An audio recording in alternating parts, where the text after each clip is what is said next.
Yeah. Okay, are we cooking? Video. And video. Okay, I had it. There we are. That's it, yeah. Okay. Oh, there I am. Okay, thanks again, everyone, for coming. And tonight you can see, I guess I'll just briefly go over the agenda. I flipped ahead.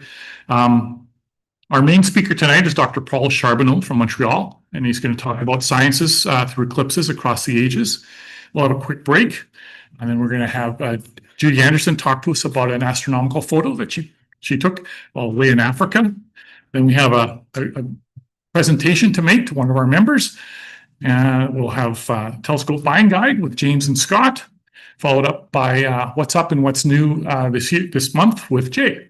And so that's our agenda for tonight. The announcements, basically, just a reminder about who the folks are in our center that do different tasks. The fundraising is Wing Kwong. Wing is at the back. Explore the Universe, which we actually are featuring tonight with a member who's receiving their Explore the Universe certificate, is coordinated with Stan Runge, and he's in the back. This Telescope Lunar program is coordinated and run by Mike Caracas. I don't see him here tonight, but might be here later on. And workshop ideas back to Stan. And then, of course, we're always interested in folks who want to volunteer and help us out, either at the Glenlee Anniversary Project, various workshops, our outreach events, and members-only observing nights, which is tomorrow night, by the way. And I think the time is, because we have nice dark skies now, we're moving it back to 6 p.m. if I have it correctly. I was looking at Facebook, and that was the time.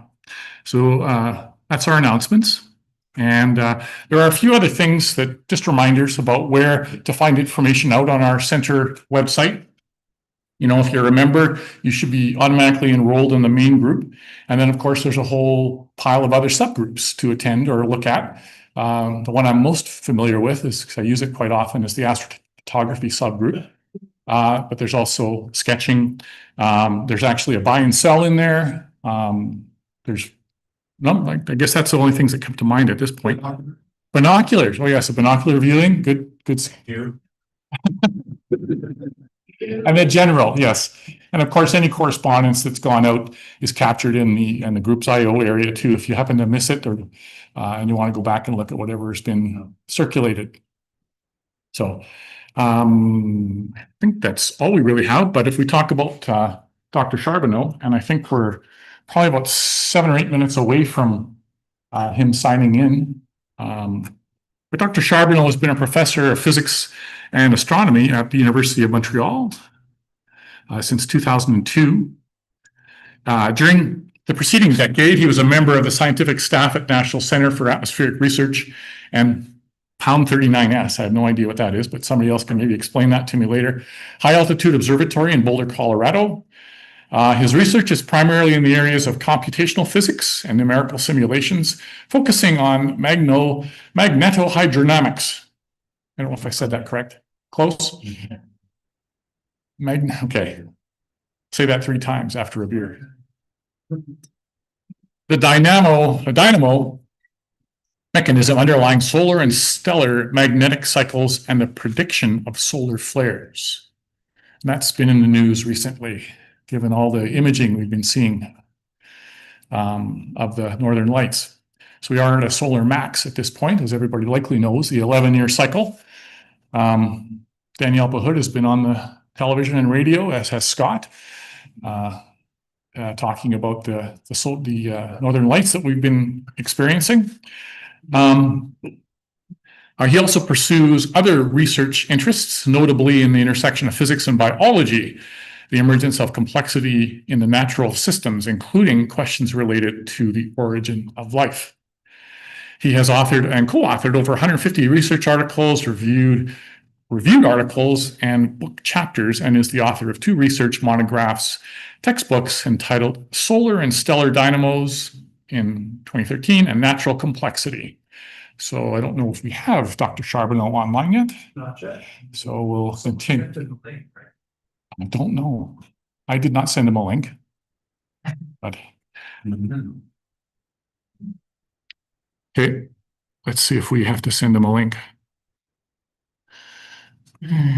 Here, it's OneDrive. Have we got an email tool here somewhere? You send the link? Judy? Yeah. Did Dr. Charbonneau get our link?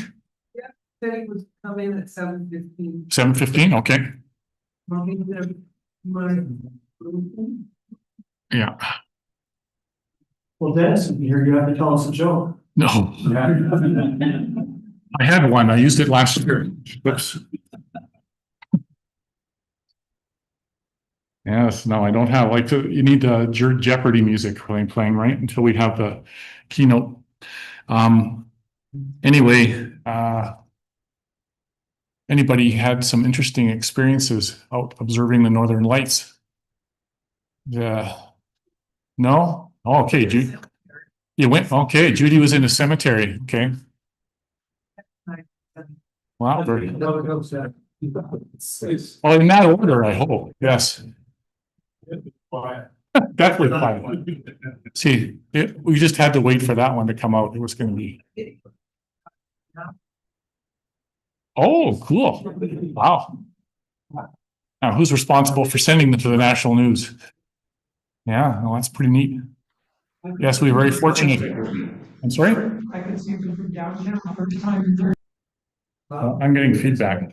Find something. Yeah. Well, the videos are particularly impressive given that, like by naked eye, you don't necessarily see the movement as much as you do by video. It's able to capture the movement and the dynamic aspect to the Northern Lights here. Mind you, if you're trying to do any astrophotography, we really don't like those. Yes. Yeah, it does tend to wash things out a bit. But it's also kind of cool to look at the Northern Lights and try and pick out constellations behind them. Or as my wife would call it, those nuisance blinking lights, or those nuisance things that are in the middle of the Northern Lights. And she'd ask me, well, what is that? Those lights up there that are messing up my colors? Stars.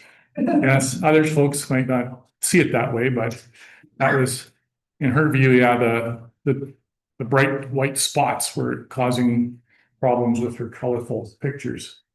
And we were trying to frame them around different objects, like Judy was, I guess, in the cemetery and in the church. And one of our members, Sheila Wichar, is exceptionally talented at this. If you've ever had a chance to see any of her imaging, she has posted some fantastic images. Now she's got benefit of a very dark sight, but regardless, I think her imaging and her talent would shine through no matter where she was. It could probably be in a fully lit auditorium. She'd find a way to make stars look good there. I don't know if anybody else has had any experience who's photographed the Northern Lights for the first time? Over here, yes? They were unusually far to the south. Yes. And now the redness, what is the redness signal? Which element is that? I think it's hydrogen, isn't it, or sulfur? Yeah. Is it? Oh, high altitude oxygen. Thank you. Is that Danielle back there? Yeah. Okay. Yes, I know. I always think of oxygen as blue-green, but I don't think of it as red. Well, sure. Yeah, that's a good idea. We can move. The original program. Okay, yeah, we can switch things around. There you go. Okay, thank you. And then we'll have to share. I'm not sure if no, you're up there. I think I've got the whole screen shared. So I think. No, we're still seeing. Slideshow. Oh, you're still seeing my screen? Okay, so we have to go down to share, I guess, at the bottom. Stop share. And then share again, where your presentation is. Where is it? Yeah, may have shrink the screen. There it is. And then reshare at the bottom, I think. Won't come up. No, this isn't Zoom. How do we do this? I think you have to get into, Zoom is there in the bottom. What I did down there. And click on the Zoom. Go into the Zoom. Is that one there? Nope. Just down here. Oh, no, you know, it is up there, and so you just have to maximize that window. It's minimized, so just maximize there. Go down to share and One over move over a little bit. to the green. Yeah, there you Right go. there, and now we want to pick. Right here. No, no. That's it. Yeah, okay, sorry, the entire screen, yes. There we go. And what the Close heck that is page. this? Oh, no, cancel. I think that was, yeah, Minutes, that's it. is it? Okay, and then we should be here. If we just do slideshow, hopefully that does it. From beginning. Well, this is the wrong slideshow. Oh, it's the wrong one. Okay, well, I guess we picked the wrong one. Jeez. Now find the one. Was yours open? We should be able to alt tab to it. Alt tab and find it. This is yours here, right? Yeah. Just cycle through until you get there. There you go. Yeah. I just upgraded this to Windows 11. I don't know. It's probably causing. Come on, buddy, do it. Here's the PowerPoint down here. Is it? Maybe stop share. Here you are. There's 3 versions of it Okay, here. we can close one. Not sure which one is. Stop share, Yeah, start over, Okay, and then share. You are screen sharing, it says. Okay. and then Okay.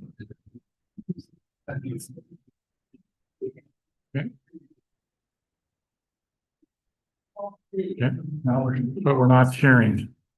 Is it on, Scott? No, you can see the camera, you're not hearing. so now you just Here again. You have to share it from Zoom. Okay. yeah, so And then share. I thought I did that. just share the whole screen there. That's probably easiest. Yeah, just share the whole screen. Yeah, And then there you go. you are sharing. Okay, and go into presentation. Yeah. Oh, she's, yeah. Or screen or whatever it is. Okay, slideshow. There you go. Okay. So, Okay. Took us a while. We're there. Now the mic is was hanging on the floor. Here we go.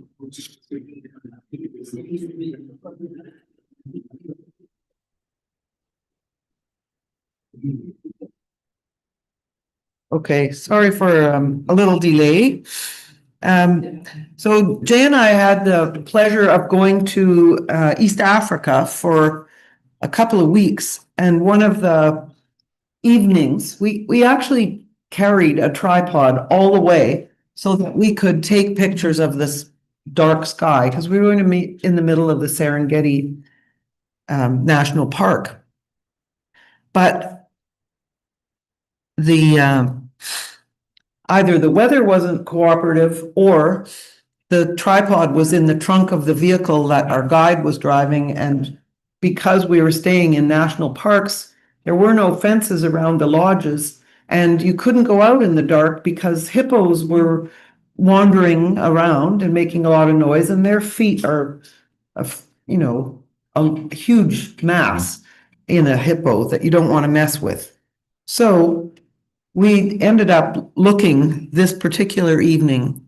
The sky was pretty nice. It wasn't perfect, but okay. But after touring, come on. Okay, after touring all day and seeing zebras and everything else, we came back, and just before dinner, we were going to have sunset. So we first spotted this very thin crescent moon with a little more earth shine as the darkness fell. And the image in my mind is of Jay looking at it. And of course, you try to do something with your phone, but you can't really well. So you get a picture of the sky with a thin crescent, just a little flicker. And then we could see Mercury up here, teeny, and then Mars is just about off the screen. Again, because I'm holding this by hand without a tripod, the moon has to be fairly close to where I want to focus. So I can only put it so far off to the edge in the camera setup that I have. So I had zoomed down to 220 millimeters, but pretty fast ISO so I could get the planets in a handheld exposure. And it was pretty neat to see that, as a matter of fact. Mercury was very visible. Mars was harder to see for sure, and was the third part of seeing that triad in the sky, because the moon was first visible, then Mercury, and then finally Mars. And then all the stars started to come out, and then it was dinner time. And we had to wave at the guard so that he would come with his gun or something and walk us to the dining tent, and then we could eat dinner. And after that, that was pretty much, wasn't the only astronomy we did on that trip. I did a lot of birding on the trip. This is a purple grenadier, almost matches the sun or the sky. But the last night we had darkness in Tanzania, we went out quite late in the evening, and we could see the main constellations, but we could barely see a Milky Way. And it really wasn't dark enough because there's so much dust in the air that it just wasn't going to allow us to take a really good look when we had the tripod available. So anyway, that's my photo from the Serengeti of a crescent moon. Very thin. And the top one is Mercury. That's the brightest one. And The brightest one is Mercury, then bottom right. and then that's Mars. It's hardly visible, but that's what it is. Yeah. Yeah. And that's it. Nice, thank you. And Dr. Thurman is here. Excellent. And I just made him a promo so you can now share this. Okay, while we're getting Dr. Charbonneau up, I'll just give you I guess we did read a bit You'll about have- his background. I don't know Okay. Let's see if I can find him. There he is. Okay, Dr. Charbonneau. Hello. Hello. You can unshare that. Stop share. And then we have, so we have to share.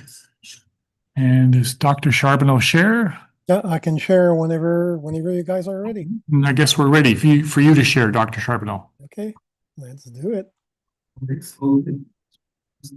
And it was pretty neat to see that, as a matter of fact. Mercury was very visible. Does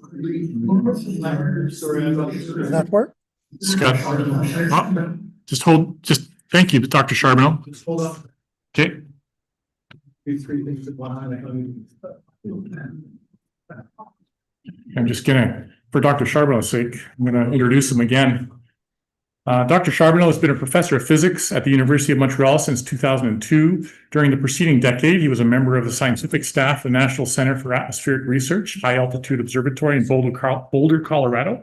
His research is primarily in the area of computational physics and numerical simulations, focusing on magnetohydrodynamics and the dynamo mechanism underlying solar and stellar magnetic cycles, and the prediction of solar flares. He also pursues other research interests, notably the intersection of physics and biology, the emergence of complexity in natural systems, including questions related to the origin of life. He has authored and co-authored over 150 research articles. Please join me in welcoming Dr. Charbonneau. Hello, nice to join you even somewhat remotely in space and also in time. I noticed I got the wrong date on my own PowerPoint. This is next week, the 21st, we're the 14th, but we'll do it anyway. So it's great to be here. Would have been more fun to be with you guys in person, but not possible. So the talk I have for you today, it's about something most of you probably know a lot about, eclipses, but I figured I give it a twist that's a little bit different. I will focus on what actually we've learned from a scientific point of view, if you wish, from eclipses through the centuries. Now, if you see me jump around and move, we have a new cat in the house it's a real ball of claws, and it's continuously jumping on my legs. So I might grimace at some points, but don't take it personally. Nothing to do with you. Is the sound coming out okay?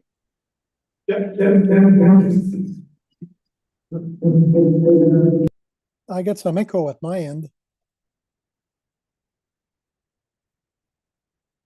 How about now?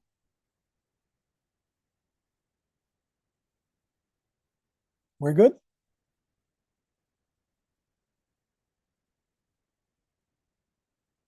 Are you guys still there? You hear me? I'll presume that you do. Yes, we're good. Sorry. You're good. Okay. Sorry about that. No, it's okay. I mean, you have to turn the mic off because of all this echoes. Okay, so let's get going with this. Thank you. You're certainly aware that we had a nice eclipse in Eastern Canada not so long ago. This is a picture taken by actually a friend of my son that shows the April 2024 solar eclipse just as the sun was coming out again. And this is, you see all kinds of things on pictures like this. It is, of course, extremely impressive prominences, these little reddish structures. What you do not see as soon as the sun starts coming out is the corona. I'll show you pictures of the corona. So it's visually impressive. You can't miss it. If you manage to be around when there's a solar eclipse and not noticing it, you must be very deep in a cave or something like that, because it's impossible not to notice a total solar eclipse. And they have been noticed for about as long as we have records. We'll never know who saw the first eclipse. It was probably some hairy ancestor of ours. What we do know is that some of the oldest writing that we know about are clay tablets that were dug out of an ancient city in Syria 3 millennia ago, over 3 millennia ago. And what these tablets, they've been deciphered. There's two of them. One of them is basically like a bill. It's a commercial transaction. And the other one is the description of an eclipse. So as far as we have writing back in time, we know about eclipses. 700 years BC, various ancient societies were able to predict approximately when eclipses would take place by simple numerical rules. Nothing, no planetary model, nothing like that.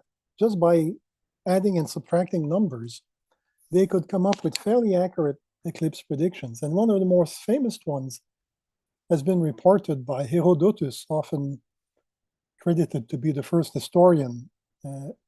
This guy would not simply repeat what earlier authors said. He actually traveled to places, tried to double check sources, things like that. And he has this very well-known passage referring to to an eclipse that took place in 585 BC in the middle of a battle between two warring factions that had been at war for like 5 years or something like that, and recounts that as darkness fell, the battle stopped, and after that, they finally decided to make peace. Whether they really did or not, we'll never really know, but it's just telling you that already back then, people kept note of eclipse. And what's interesting of Herodotus' account is that he claims, and that's the passage I have here, that Thales, who's an ancient astronomer, had predicted that eclipse for the year in which it happened. He didn't get the day right, but he actually had the year right. Now, what's interesting is that what we might call the modern explanation of eclipses, the fact that they happen when the moon comes in the line of sight of the sun as seen from the earth, that's 200 years later. So even before people understood what caused eclipses, they could predict them, which is kind of interesting. What's perhaps less commonly known is that back then, the fact that whether a total solar eclipse would take place early in the morning, middle of the day, whatever the season, the shape of the moon always looked circular, and the shape of the limb of the sun always looked circular as well. And that was taken as a proof that celestial bodies are spherical rather than cylindrical or flat circular plates or something like that. So this was already starting to, if you wish to do science with eclipse observations, a very simple variety of science. This is from a medieval manuscript from much farther, and it shows, of course, the Earth, of course, at the center of the solar system, medieval ages, the moon going around the Earth and the sun orbiting also around the Earth. And when the moon gets into the line of sight, the shadow of the moon is projected on the Earth.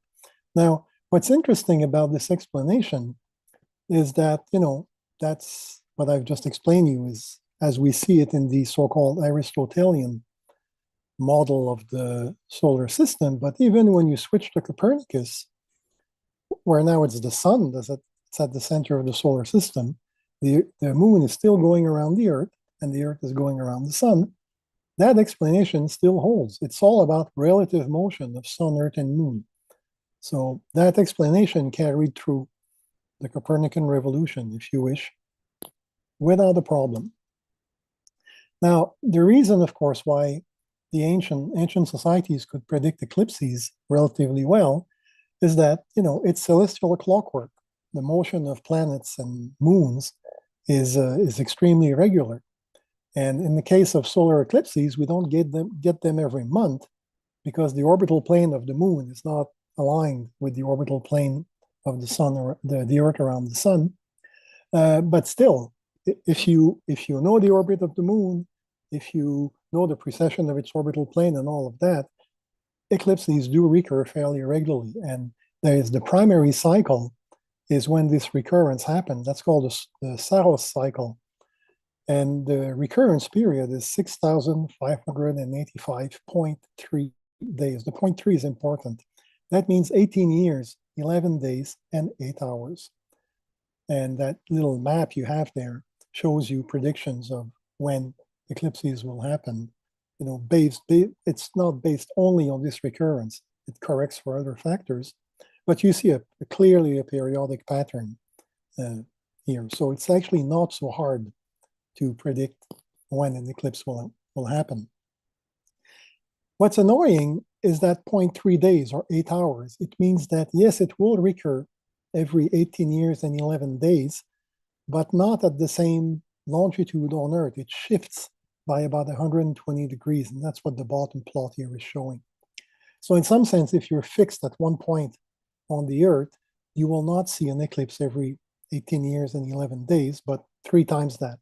It'll take three steps in the Saros cycle before you get an eclipse, more or less where you saw it some 60 years before. And that's how eclipse could be predicted. So once you can predict things like that, then the fact that the sky goes dark is maybe a bit less scary. All kinds of ancient societies did that. This is a piece of the Dresden Codex from the Mayas. And there, I won't claim that I can read this, but people who have deciphered that, this specific piece here is basically giving a rule to compute when solar eclipses will happen based effectively on this Saros cycle. So Babylonians did it first, the Greeks did it, the Mayas did it, the Incas.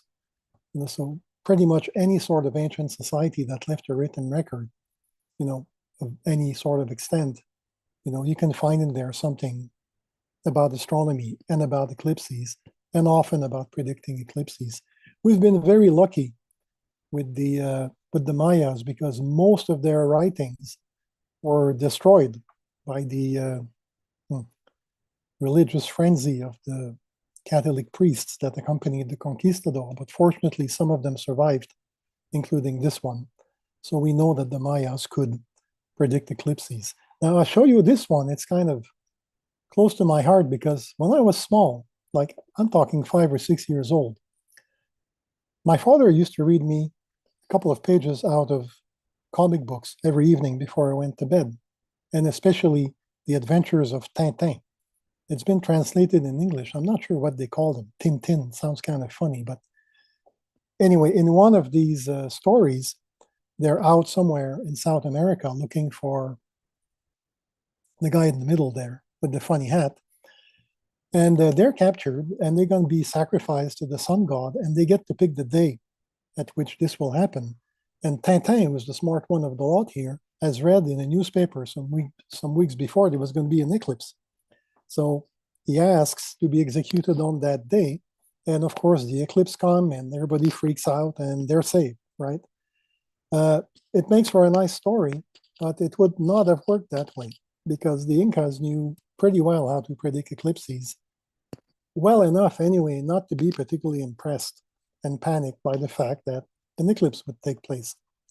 You can tell here as well that the author, this guy Hergé, probably never saw an eclipse himself because if you can see my cursor here, he's still giving the he's still drawing like the brightness of the sun on the moon side, which of course cannot happen, but you can't blame him.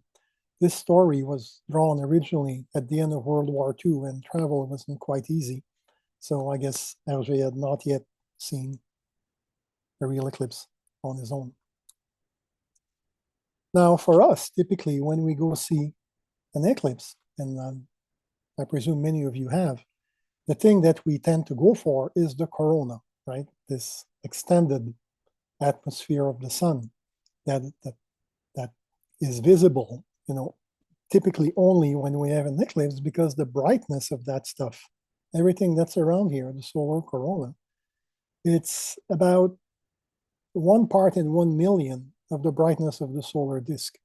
So as soon as there's any bit of the solar disk that's visible, you lose completely the corona. That's why you couldn't see it on this first eclipse picture I've shown. Now, the corona is actually quite striking when you see a total solar eclipse. So you would think that it's something that we would find, again, in historical records. And we do, but surprisingly late. The first really unambiguous description of the corona that's been found, and people have tried for literally centuries, goes back to only 968 in Constantinople, now Istanbul, the old Byzantine Empire, where the chronicler describes, well, I got it here, so you can read it as well. The disk of the sun could be seen dark and lightless, as well as a faint bright light in the shape of a thin ring surrounding the edge of the solar disk, written in Latin originally. 968 AD, okay, AD. And that is the first known unambiguous mention of the solar corona. Prominences, which are also often visible with the naked eye fairly easily during a total solar eclipse, there's mentions of things that could be interpreted as an account of prominences seen during an eclipse going, a long way back. But the first really plausible description, the experts ascribe to the Novgorod Chronicles, so the Slavic Empire, and that's 1185, during an eclipse, of course. All of this takes place during eclipses. So again, fairly late. Historians have been puzzled by this, and they still haven't figured it out. Why people were not so struck by the corona. Maybe they were primarily struck by night falling in the daytime, but once you figured out why this happens, normally you start looking for something else. But anyhow, that's a bit of a historical mystery that is still a mystery at this point in time. Early 17th century, the telescope comes around. You don't need a huge telescope to look at the sun. That's the beauty of it. Your job is really to not burn your eyes if you look at the sun with a telescope. And people figured out pretty quickly how to do that, either by projection or using filters and things like that. Now, the first really clear description and drawing of a prominence was actually taken during an eclipse in 1733 by a Swedish astronomer. And I've reproduced here parts of the publication that he sent to the Philosophical Transactions at the time.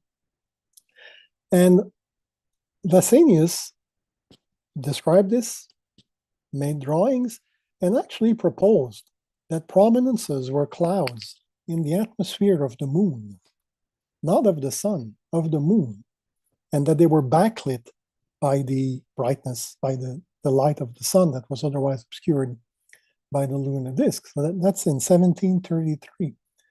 It took another 100 years plus before this idea, which really held sway for quite a while, was finally dismissed. And what did it is a technological advancement. Basically, what you were hearing about just before I came in, photography, right?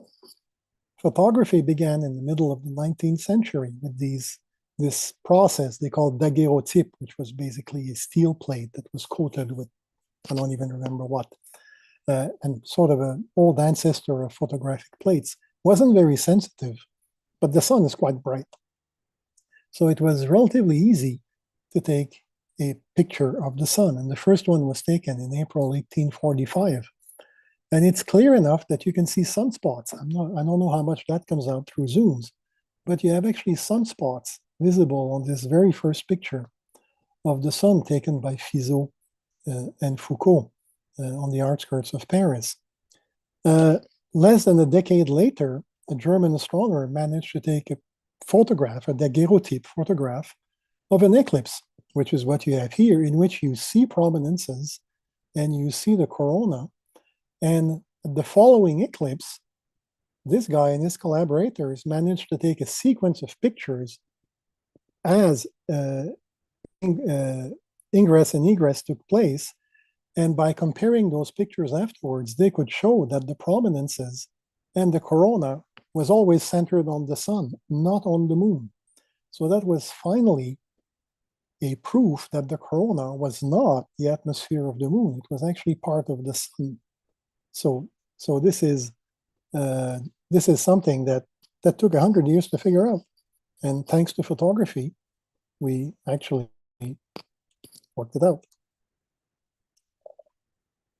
The 19th century was a very busy time for physics, for chemistry, for all the sciences.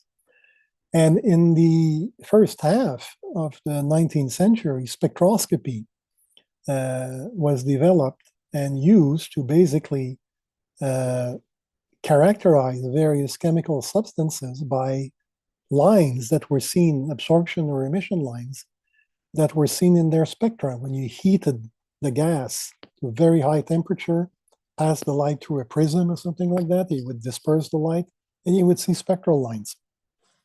And it was soon realized that every known chemical element at the time had a very specific set of these spectral lines.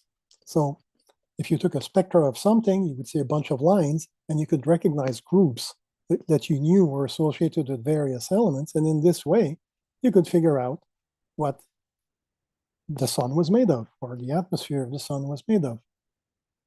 So observing not just the sun, but stars with spectroscopy is something that astronomy jumped on really, really vigorously. At first, people did spectroscopy mostly on the sun because, again, the sun puts out a lot of light. And the stars are pretty faint to start with. When you start dispersing starlight, you lose even more intensity. Now, during the eclipse, an eclipse in August, 1868, sorry, that's the wrong date as well. It's not 1968.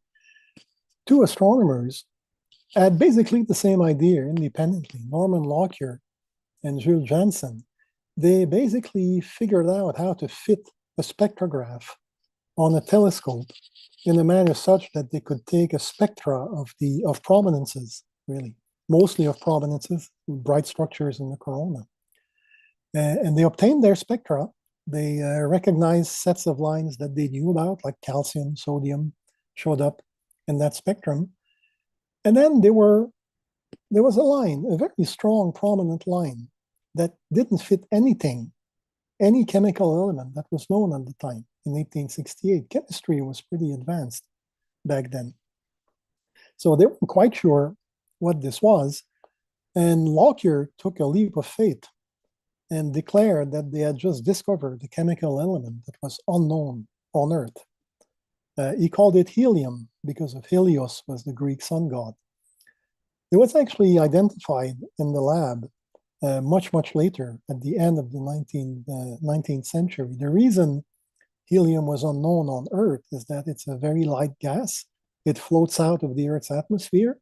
And the only reason there is any in the atmosphere is that it's produced by radioactive decay of uranium isotopes and stuff like that.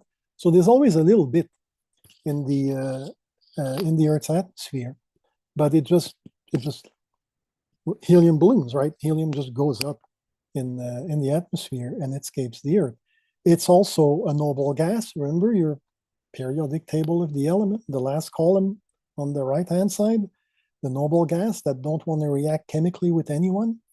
So not only does helium tend to escape the atmosphere, it doesn't make any chemical compound in which it could get fixated and later detected.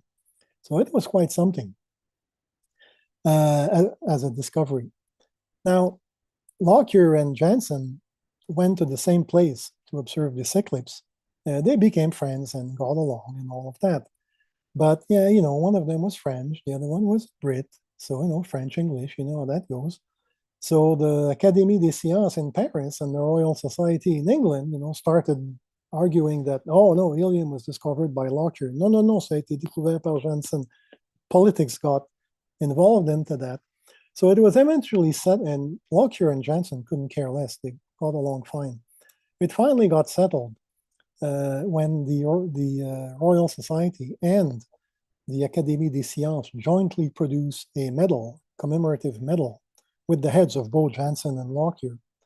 Not for helium, though, because that was still controversial, but for having figured out how to do spectroscopy of the corona and of prominences. So that was a compromise of sorts. And they both went on to have very fruitful careers. Lockyer is the guy who started the journal Nature, if you know that scientific journal.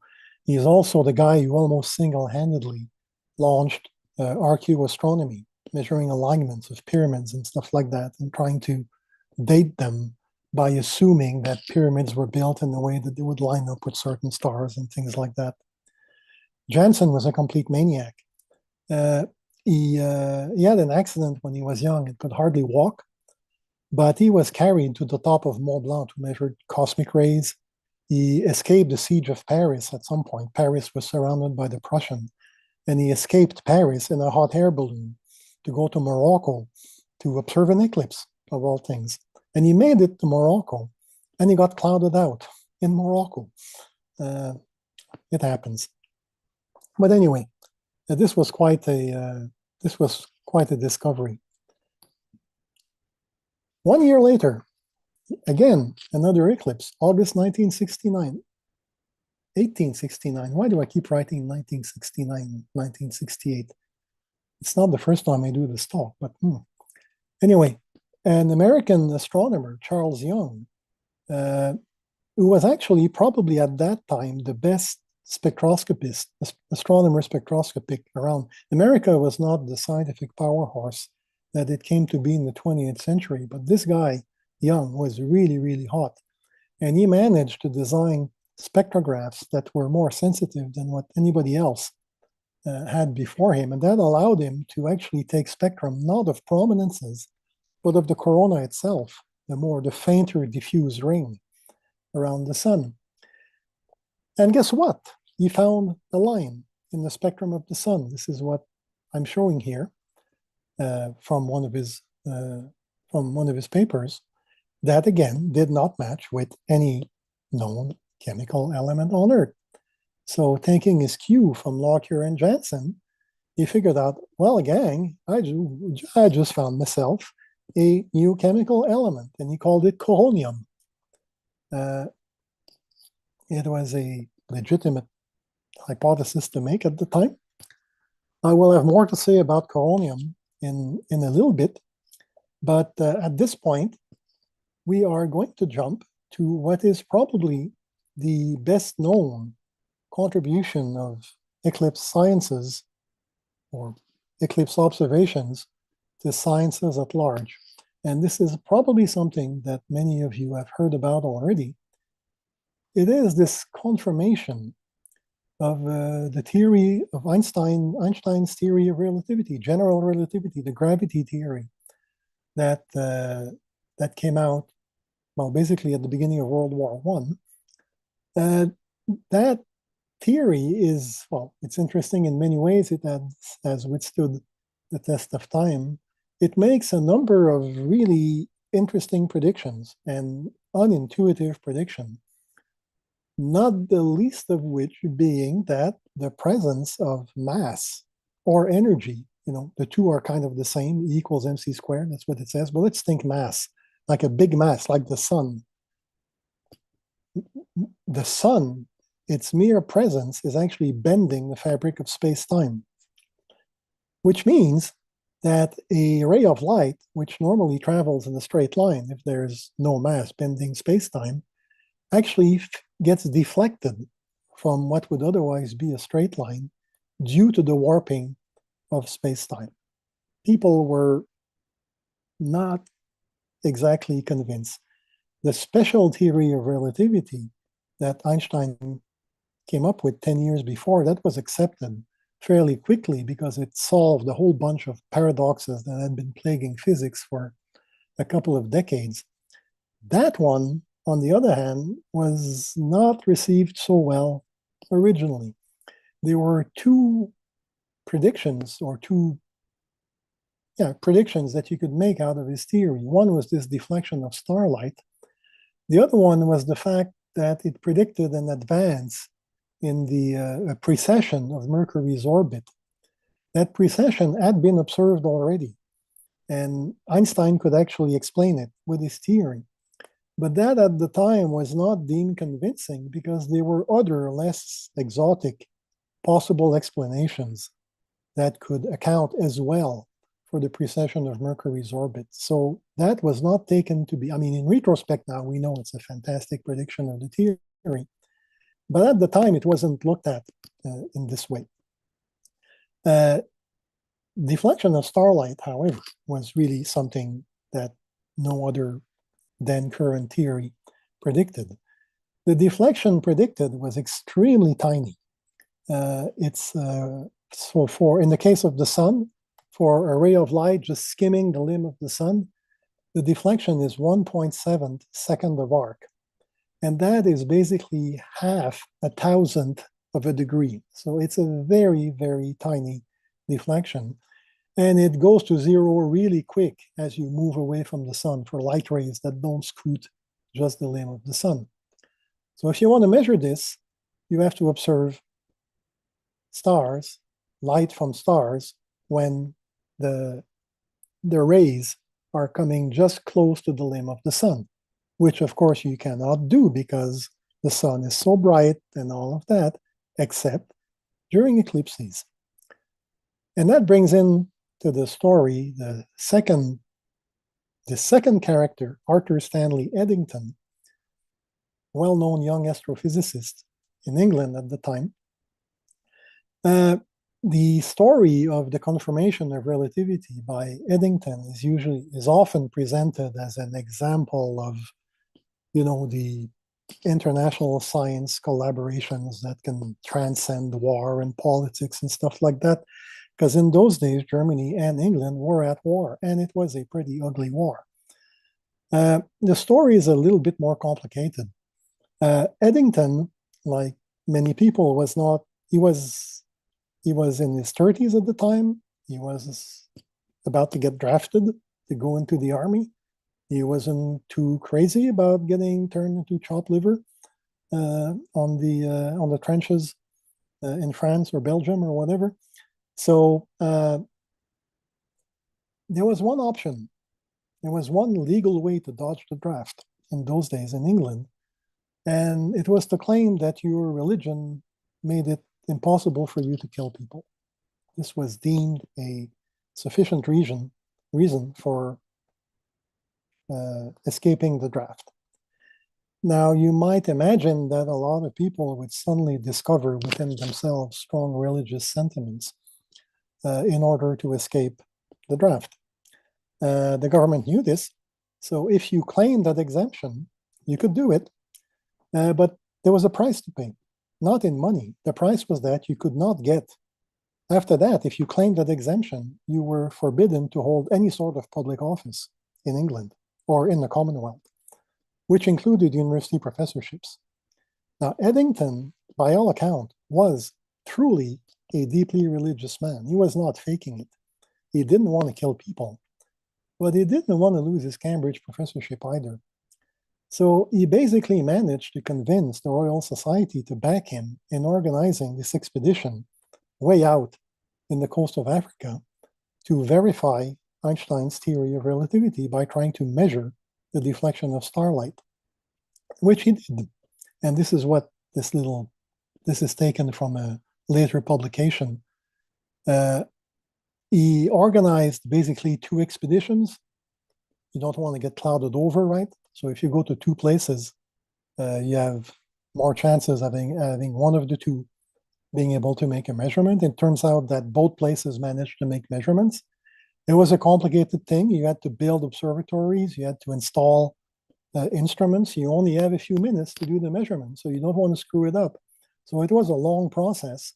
And in this way, Eddington managed not to get drafted in a way. And he did come back with measurements. And what's amazing is that his measurements were basically in line with what the theory of Einstein was predicting. So what you have here is a little list of measurements. 28 May 1919, that's Eddington's expeditions, the 2 sites. Remember, the target value is 1.7 arc second. And they measured, different values at the 2 places, 1.98, 1.16, with significant errors. None of these 2 is really within the 1.7, but close. And it was enough to be deemed a success. But of course, the error bars were kind of large. So many, many other expeditions were launched to measure this again at later eclipses. And this is just a subset of the ones that actually managed to get fairly accurate measurements. We're going from 1919 to 1973 here. So this is a long time. This is over 50 years. And if you look at those numbers, they don't seem to be converging particularly well. They're always somewhere, between 1 and 3 arc seconds instead of 1.7. But even the errors, they don't seem to go down a lot. They vary. These are error estimates. This is just a very, very difficult measurement. You're stuck with atmospheric turbulence, residual sky brightness, coronal structures can screw things up.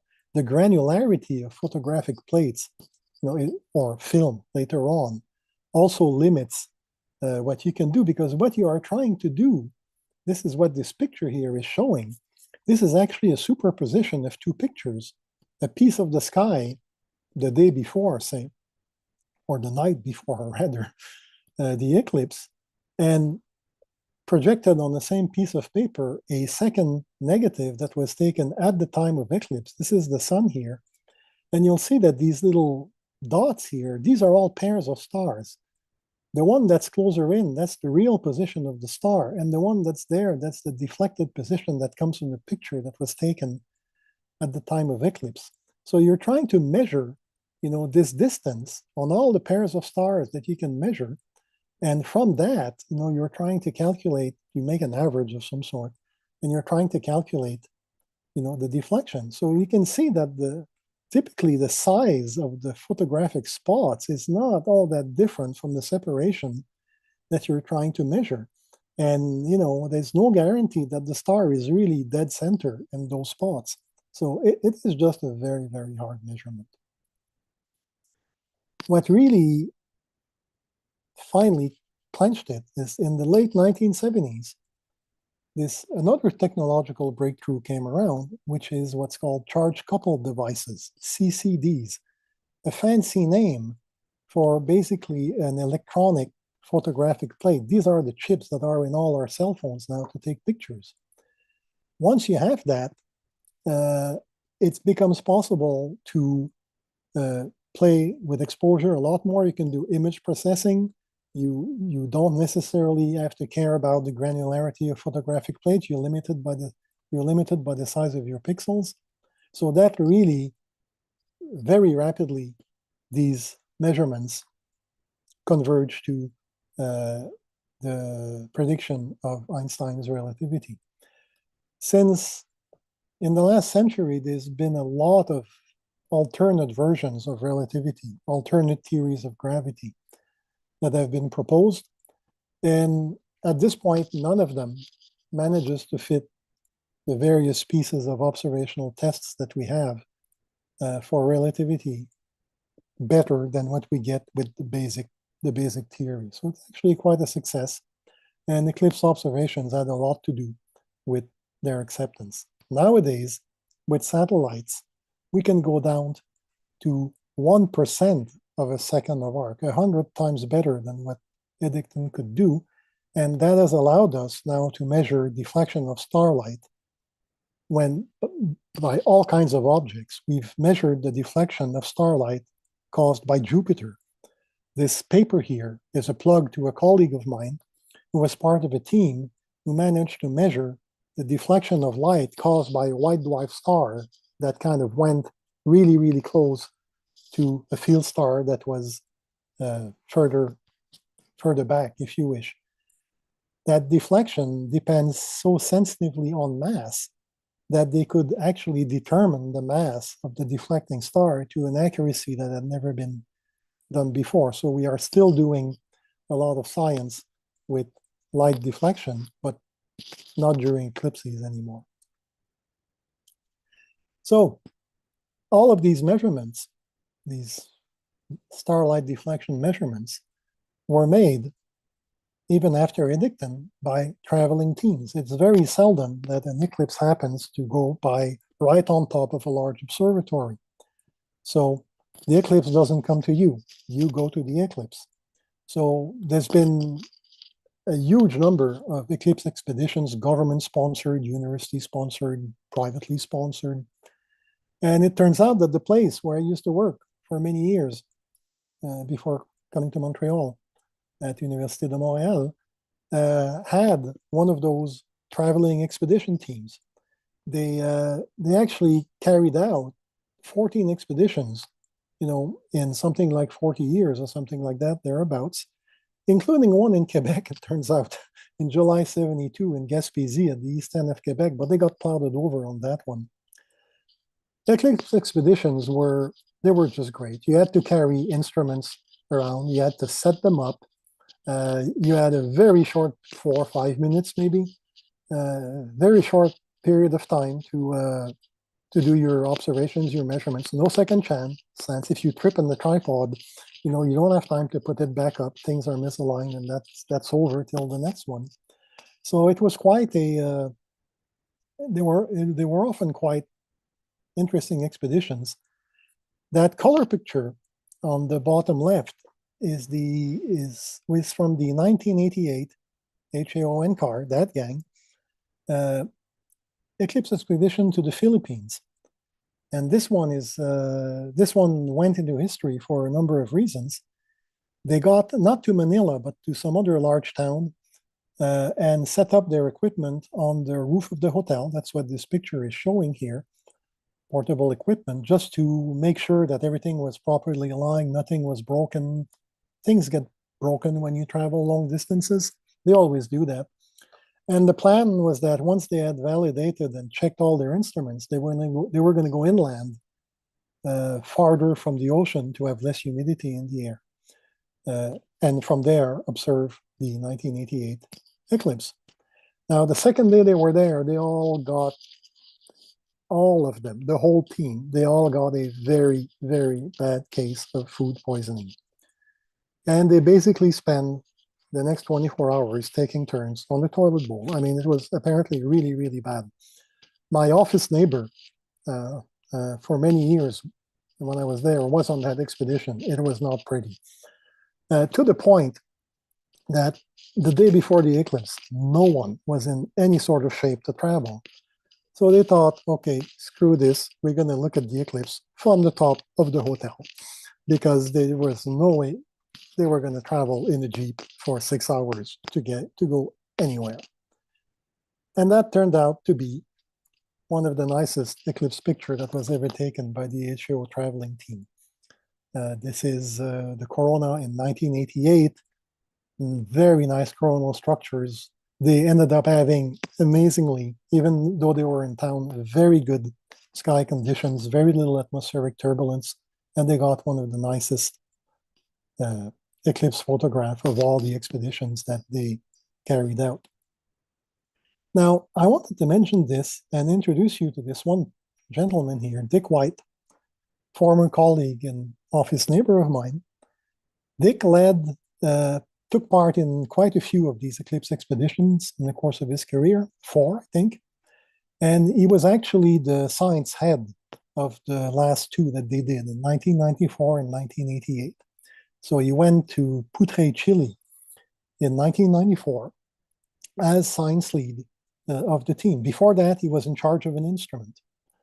When he came back from that expedition, they didn't have good sky conditions. They did manage to get this fairly nice eclipse photograph. There was lots of haze, but they managed to get some scientifically useful results out of that. When he came back from that, Dick showed up the next morning when he came back to the research center to grab a coffee in my office and said, "You know what? I think I've seen an eclipse for the first time in my life." And I was kind of surprised. And he explained that, every time he went before to an eclipse expedition, he was so stressed out taking care of the instrument that the eclipse was over before he had a chance to even look at it because he was so busy working out his instrument. And on that one, because he was the science lead, he was really there to talk with the local politicians and organize stuff. He was not in charge of an instrument. It was very stressful, until everything was set up. But once everything was set up, he could just stand there and look at the eclipse. And he told me then, "You have to promise me, whenever you go see an eclipse, don't try to take pictures. Just look at it, take it in." And I've actually held true to that. I did promise that to him, and I held true to that since then. And that's why you will not see a single picture of eclipse that I took in this presentation, because I never took one. I really took his advice, and I encourage you. I mean, I know it's hard, but I encourage you to do the same because it's really worth the experience. Okay, now we do another quantum leap in technical stuff, in instrumentation stuff. Eclipses are great, but they don't happen often. You have to travel to them. It's not easy. You can get clouded over, and they don't last very long. So this person here, Bernard Lyot, French astronomer, worked for something like 10 years to design what's now called a coronagraph. Now, a coronagraph is essentially a telescope that is set up with an occulting disk at the focal plane that will block the disk of the sun so that you don't see the sun, you just see the corona around the disk of the sun. It sounds simple. It sounds almost trivial. But technically, it is extremely difficult to achieve an instrument that does that in a manner that you can actually see the corona. The reason being that the corona is very faint. That's what I showed you on my very first picture, right? This picture. The slightest bit of light coming from the sun will completely drown the corona. You will just not see the corona because it's so faint. So what that means is you need to have it's not just a matter of putting a disk on the focal plane. You need a series of baffles and things to really kill any sort of scattered light within your instrument. You need extreme alignment with your occulting disk. You need extreme stability, resistance to vibration. Again, not to get scattered light into your image. So it took a while. It took Lyot 10 years to actually achieve this, but he did it. In 1931, he started being able to observe the solar corona for almost as long as he wanted to, for hours on end.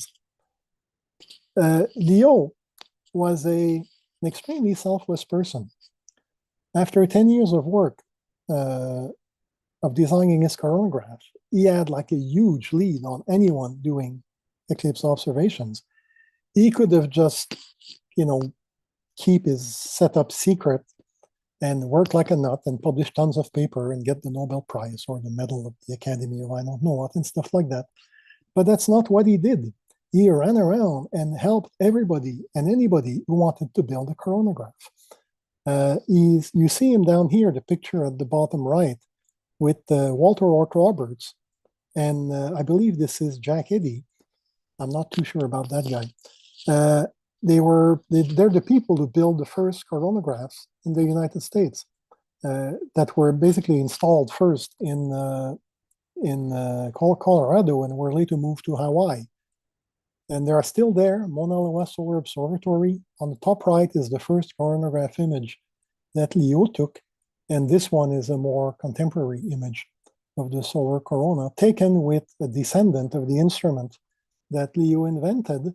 That was designed because he helped everybody, showed them all the tricks who wanted to do this. So a really impressive person. Now, remember coronium. We're getting back to coronium. By the turn of the 20th century, our friends in chemistry had pretty much filled up the periodic table of the elements.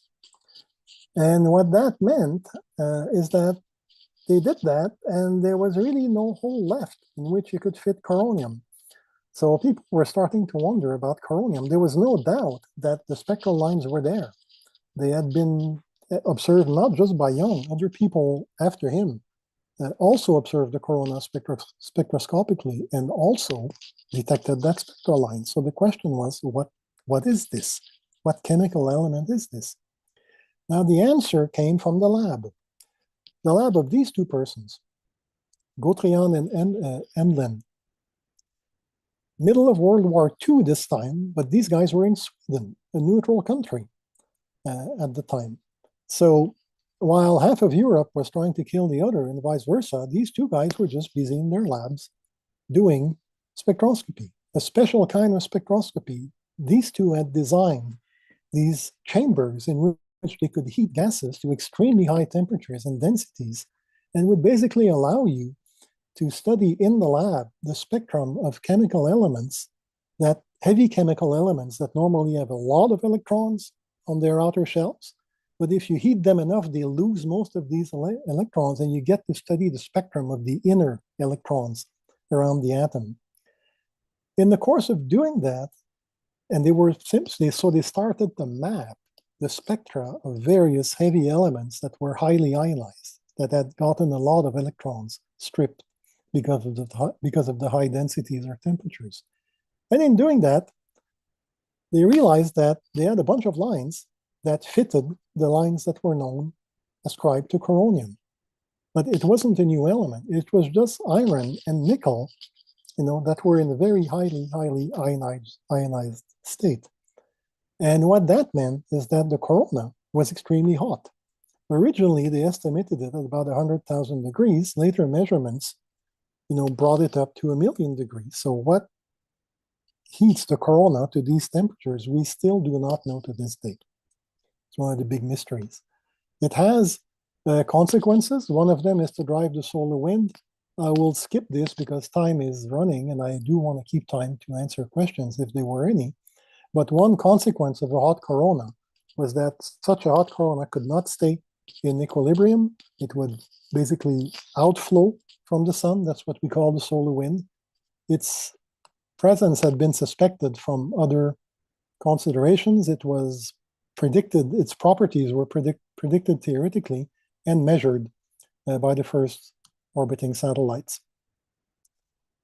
Now, if the corona is very hot and you want to know what it's about, a gas at 1,000,000 degrees, its natural, the light that it will emit naturally if it's close to thermodynamic equilibrium is in the UV. We cannot observe the UV from the ground. The Earth's atmosphere absorbs it. The stratosphere absorbs most of the UV, which is good for us, but it's not good for astronomy. So you have to go to space. So the first UV spectrum of the sun was actually taken by a V2 rocket that was brought back from Germany by the Americans and fitted with various scientific instruments. And it was shot up on 10 October 1946. That is the birth of space astronomy. And the first thing it did is it measured the solar ultraviolet spectrum, not the corona, but just the sun. And then there were more rockets, there were balloons, there were all kinds of things. But for our story, the bit of space astronomy that we need to jump to is Skylab. Skylab was the first space station. Some of you might remember it. It came closely on the tail end of the Apollo moon missions. NASA was really on a roll in those days. And Skylab carried a bunch of solar observing instruments, including an X-ray instrument that measured solar flares. And also it carried a coronagraph. Coronagraph that managed to take pictures of the sun. This time you're in space, you don't have the problem of sky brightness. So you can actually take pictures of the corona extending much farther out. This is a very ugly picture, but the black thing is the occulting disk. The bright stuff is the corona. You see these elongated structure we see at eclipses. But look at this big bubble-like thing here. This is now called a coronal mass ejection. And by taking many pictures like this, they could actually see this thing blowing out away from the sun. It was a humongous solar explosion, if you wish. Less than 10 years later, that's what we could do with coronagraphs. This is the solar maximum mission. In 1980, we went from the previous picture to these things. So the sun is here. That's the occulting disk. And you see one of these structures that is quite common in the solar corona that in a matter of under an hour blows out and explodes into interplanetary space. So this is these ejections carry like 1 billion ton of material that blow out at 1,000 kilometers a second or something like that. When that happens towards the Earth, that's when you get geomagnetic storms. The next big coronagraphs that flew in space were on the SOHO mission. This was a joint European Space Agency and NASA mission launched in 1995 and still going. Space is a rough environment for satellites, but this thing was amazingly well built. It had a series of instruments, including 3 coronagraphs with occulting disk of varying sizes. C1, C2, and C3, very original how they were named. C1, the one with the smallest occulting disk, never really worked properly. But the other 2, these are images from the other 2, they worked amazingly well, and they're still working now after 30 years in space. And what you are seeing again here on these 2 coronagraphs are coronal mass ejections. And having occulting disk of varying sizes means that you block out more or less of the inner corona. And when you block here more of the inner corona, the sun is always a little circle, allows you to see farther out into the corona with enough contrast. I'm not sure how that's going to show on Zoom, but it's supposed to be, I mean, it is an animation of the C3 coronagraph on SOHO where you see these CMEs, like we call them, coronal mass ejections, blowing out. So that's been a big discovery of space coronagraphs. Now, these things happen 2-3 times a day when the sun is very active, once every 2-3 days in the parts of the cycle when the sun is less active. So you can work out what's the chance. If I just look at the sun for a random 5-minute interval, say, what's the probability that I catch one of these things? It's small, but it's not ridiculously small. And by going back into the historical record, people found drawings of eclipses before photographs of eclipses. And in particular, there's this one eclipse in 1860, where a lot of people who were then drawing the eclipse drew stuff, these curved structures that really don't look like what people would usually draw when they saw eclipses. Now, of course, you don't have a lot of time, and some people draw better than others, but in this, in this paper here, there's a collection of these drawings, and they all show in the southwest corner something weird. And the thought is that this is probably a coronal mass ejection that was caught right at the time of that eclipse. We realized it only afterwards. It's easier once you know what you're looking for. All these structures ultimately are held together by the sun's magnetic field. And in fact, there's not one corona. There's like, you might say there's 2 coronas. In places where the magnetic field lines are closed, like with a bar magnet, you trap the plasma, you do confinement. Densities are higher, you get brighter structures. And in these places where it looks like we have nothing, there is magnetic field lines there, but they open out to interplanetary space, and the plasma densities are lower, and that's why we see these darker areas. We don't see much on an eclipse photograph. And the reason the shape of the corona is always changing from one eclipse to the next, we now understand, is due to the fact that the sun's global magnetic field is also changing, in time on a wide variety of timescales. So there's really, in some sense, two coronas. There's the closed regions. We know how much energy we need to power that against thermal conduction, radiative losses. The open regions where we accelerate the solar wind, we have models of this that work quite well, reasonably well.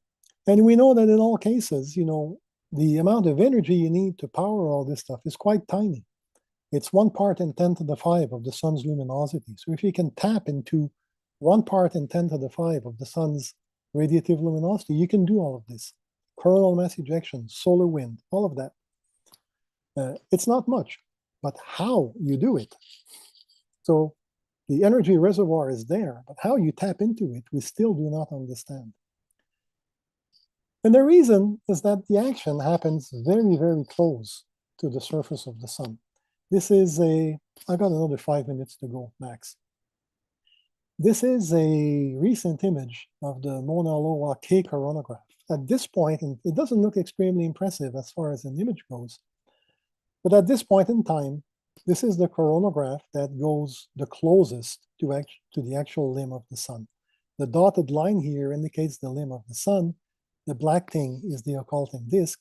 That small space in between the two, that's 8% of the solar radius. It's about 50,000 kilometers, which sounds big, but it's small compared to the sun. That little part there, this is where all the action is taking place. This is where energy gets transferred from the sun's surface to the corona. That's what we want to get to. And even with the best coronagraphs nowadays, we can't get low down enough. We need to go closer than 8%. And even today, the only way to do that is through eclipses. So one thing you can do if you want to do detailed investigations of what goes on really, really close to the sun is to take one of these coronagraphs that goes real close and try to, get the most out of it. And one of the things you can do to get the most out of it is observe an eclipse for more than 4 or 5 minutes. And one way to do that is to fly a plane. To fly a plane to follow the shadow of the eclipse. And that has been done by the shop where I used to work. I never got the chance to fly in one of these things. They're high altitude flights. They're in the lower stratosphere, 800 kilometers an hour. So you can basically double the duration of the total solar eclipse if you do that. The other thing that you get because you're in the stratosphere is you're above all the humidity, you're above all the atmospheric turbulence. So you get a lot of stuff that you couldn't get from the ground. They don't take pictures when they do this. They take spectra. That is really high cadence spectra. That's the stuff they're after. But it makes for very nice pictures as well. But that's just from the window of the plane. The future, this will be my closing slides. The future of that stuff is in space. And in fact, the future is here already. There's a mission that launched in December 2024. There are 2 satellites, not one, 2 satellites that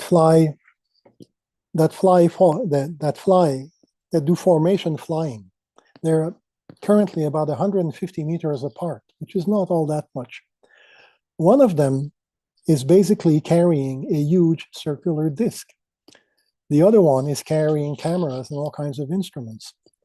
So you basically get the first satellite with the round disk to line up in between the observing satellite and the sun, and you create an eclipse. You create an eclipse in space, and with 150 meters between your detector and your occulting disk, you can in principle get pretty low down into the corona. The other thing that you can do is do this for not a few minutes, but literally for hours. And In the commissioning phase of this mission in March 2025, they succeeded in obtaining the first artificial space eclipse. So this is the latest exciting thing in eclipse science. It didn't last 6 hours, this one. They think they can make it last up to 6 hours.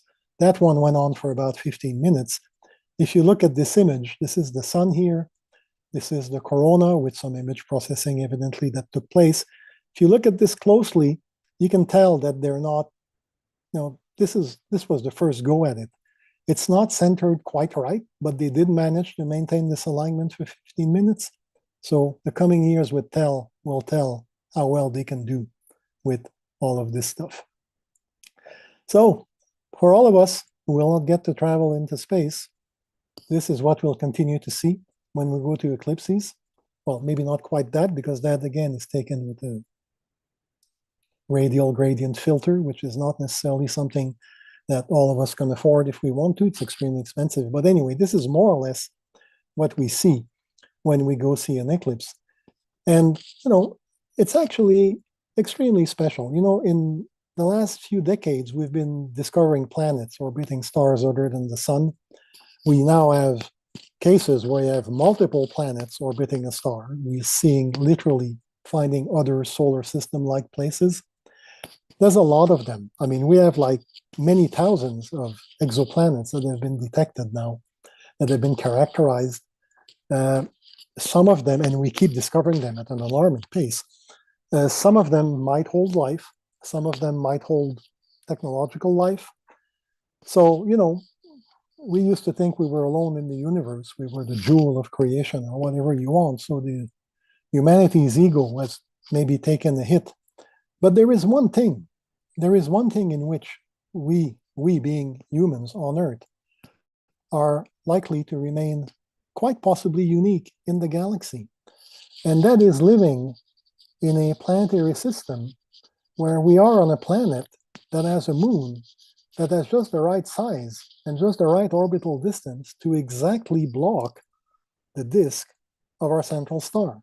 The apparent diameter of the moon, as seen from the Earth, is pretty much exactly that of the sun, as seen from the Earth. And that is, statistically speaking, is an extremely unlikely event. And that is probably not something, if there are other people on, or living beings on exoplanets, it's very likely that they will not be able to see total solar eclipses the way we see them. So in that sense, we are very, very, very lucky to be able to witness eclipses. And again, next time you go see one, don't take photographs, just take it in, because it is the most amazing experience.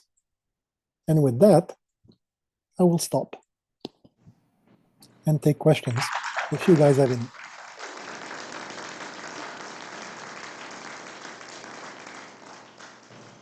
I've got my microphone open so that if there are any questions, we can hear them through here. No, Just relay them? that one is going to come through the sound system. So, questions for Dr. Charbonneau? Yeah, Judy. Know how closely the science of studying CMEs and the solar activity has come. How close can we predict when there'll be a CME? Okay, so the question was about predicting CMEs and flares and things like that, eruptive manifestations of solar activity, right?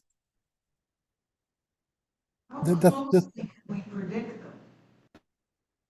Okay, so prediction of CMEs, even the big ones that come in at 1,000 kilometers a second or something like that, we have typically anything between 6 hours and 2 days, depending at which speed they're going, before they hit Earth.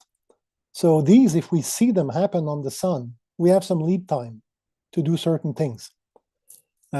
So in some sense, we don't really need to predict CMEs, because when we see them, we have enough time to do something.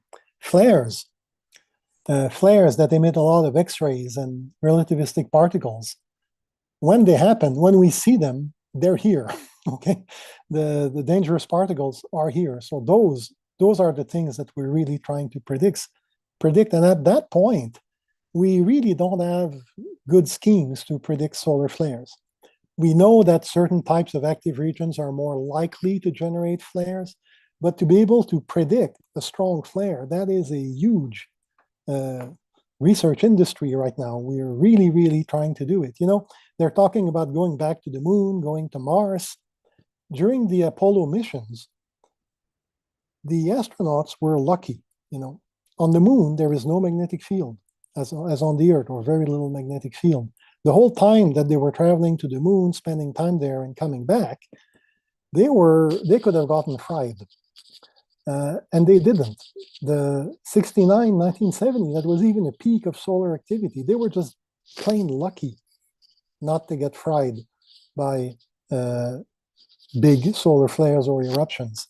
During the space shuttle era, some astronauts picked up some significant doses of radiation and were grounded afterwards. I mean, there's a guy who was a postdoc with me many years ago who became an astronaut, and he was on the space shuttle during one of these, and when he came back down and his little radiation detectors were analyzed, he was grounded for 2 years.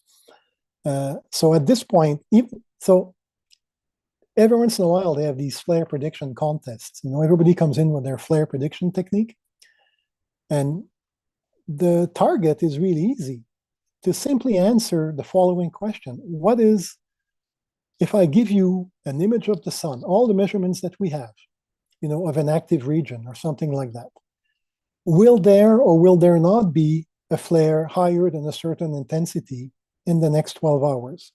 We can't even answer that. So we were a long way from predicting flares. Very active area of research in space weather. Yeah, hi, Dr. Charbonneau.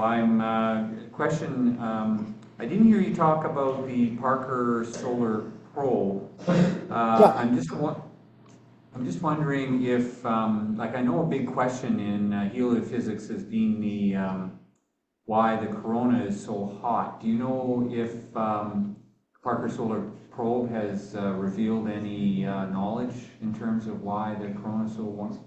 I had a backup slide on the Parker Probe, but I just couldn't fit it in a 50-minute talk. Yeah, indeed, the Parker Solar Probe was launched, and that's really its primary target mission, is to try to figure out what heats the target scientific objective, if you wish, is to figure out what heats the corona. And the way it's doing it, it doesn't have an imaging instrument. It has a bunch of plasma probes. So what the Parker Solar Probe is doing is it's using Venus flybys as a gravitational slingshot to modify its orbit. It's orbiting the sun, and it's orbiting in a way such that its perihelion from one orbit to the next gets closer and closer to the sun. And they're going to keep having this thing go closer and closer until it melts. That is really what they are going to do with this thing. It's in part a techno demo. They have this heat shield on this thing that protects the instruments. And one of the things they want to do is push that heat shield to its limit.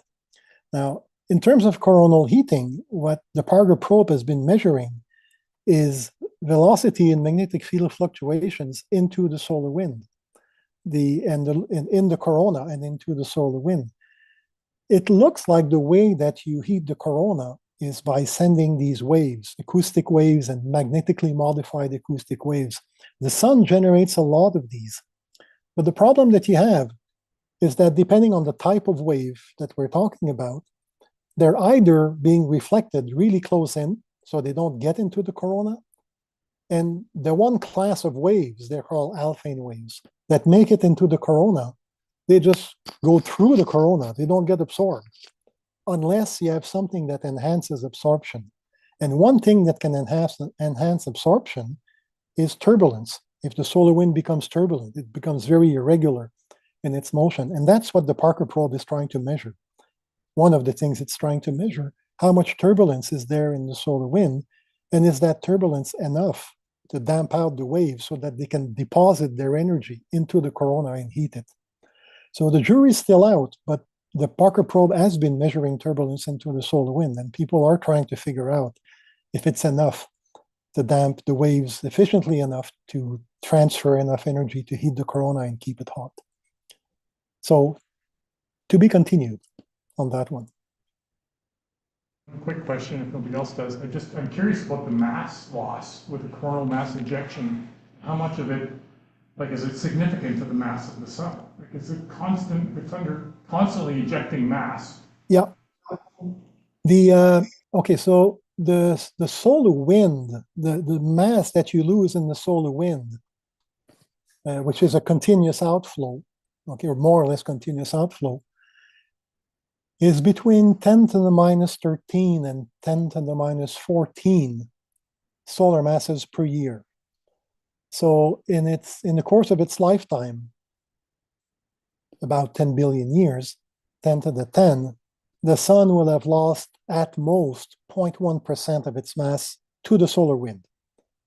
Now, over the time period in which we have estimates of mass loss by coronal mass ejection, it's estimated that the mass that is lost through coronal mass ejection is only a few percent of what you lose in the solar wind.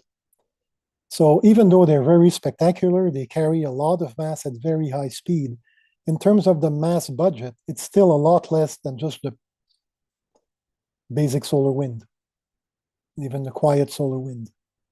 So the mass loss itself, in terms of kilograms per second or whatever, is actually not so large. The problem is that when you blow out one of these things, it moves faster than the solar wind. So it acts as this snowplow effect. It piles up. It collects all the plasma from the solar wind in its forward front. And when that hits the Earth's magnetosphere, that's how you get, large geomagnetic storm, because the hit ends up being quite something. You're carrying a lot of mass at high speed, and it really perturbs the Earth's magnetic field. Any other questions? Well, thank you very much for your time, Dr. Charbonneau. We quite enjoyed the presentation. Thank you. Well, thank you for listening. Thanks very much. And if you can unshare your screen, then we'll have our break. Thanks again. Okay. There you go.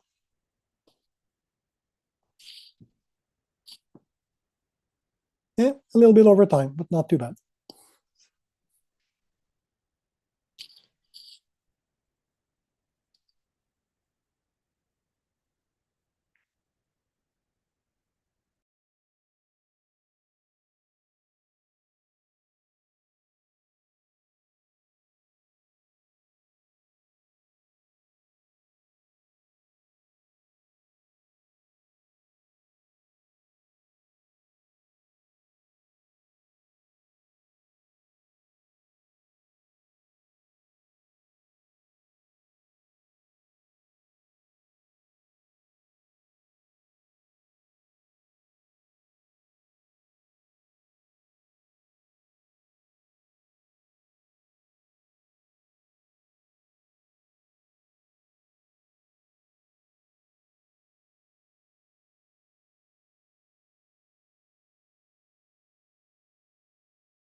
Audio, video, there we go. Okay, now the camera's on. Hi, everybody. Okay, this is the first year I've actually had to really think about this talk rather than just updating the prices or what's the best choices in different things, right? In fact, the whole telescope might not even be the appropriate word. But then I decided, so telescope from the Greek, tele means far and scope means to look at. It doesn't necessarily mean an optical telescope where you look directly at the stars. Binoculars qualify as a telescope here. Showing the screen. We're not sharing the screen. Okay, so we're gonna just pause here. This is the great thing about being one of the tech people and one of the presenters. And let's try this one. Are we sharing the right thing now?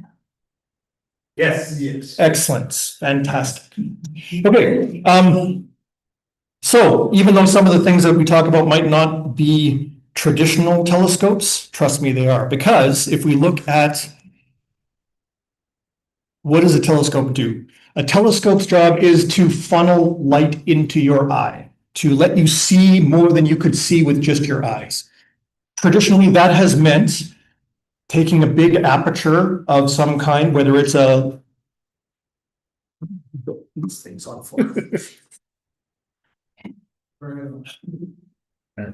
Okay. Traditionally, we have, our eye, and we're not going to get into all the details of the eye, but basically the eye lets a certain amount of light into your head.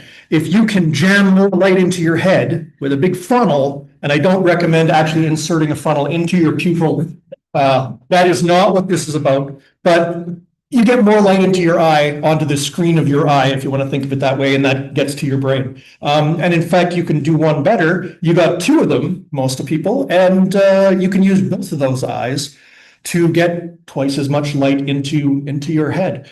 There are other ways to do it now, though. Astrophotography has always taken that light and taken the funneled all the light onto a detector of some kind, whether it was film or CCD or CMOS or daguerreotype silver plates or whatever medium you kind of want to use. This still qualifies as a telescope too, because we're still looking at the image of something far away. It's one more step removed from the light just going into your head. There's a few steps in between, and there's also a big black hole of money in between if you fall down that rabbit hole. However, that's not what this talk is about. This talk is about how do we go out and experience the universe and get a better view of things? How do we look at things that are far? People would always come up to me and, I'll do this talk at the planetarium, or I'll do it on the phone with every person that calls my number and asks this question. And they would say, okay, I want a telescope and I want to see amazing things and I want to be able to take great pictures. And it's like buying a car. You would never go to the car store and say, hello, I would like a blue car, please. The car. Like, there are so many different kinds. What do you want to do? Do you want to drive to the store with your kids? Do you want to drive cargo across country? I mean, there's too much of a range. Telescopes can be the same way.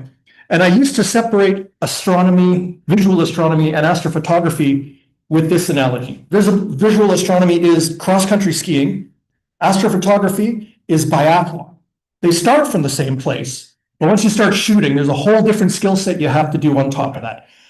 That doesn't apply anymore with the advent of smart scopes. Now it's more kind of like visual astronomy is cross-country skiing and astrophotography is snowmobiling. They both kind of happen in the same general environment, but they start from completely different spots. You have to make a choice when you buy a telescope. Now, this could go on forever, but we are not going to keep us too late tonight. What to avoid? This is the main thing. If you're going to buy a telescope, don't buy a telescope from a place that doesn't know what a telescope is except a box on one of their shelves. I can't stress this enough. Usually they're spindly tripods. Usually they talk about computer controls. They have equatorial mounts and motors and stuff like, no, they don't. Not ones that work. If you're gonna spend a few $100s on a gift, you're not gonna get the Hubble Space Telescope or anything like that. But the people selling you that, they just want your money. So you need to buy telescopes from someone that actually knows what a telescope is and how to use one. There are only a few places that I recommend. Johnny, are you here? Are you doing any telescope sales?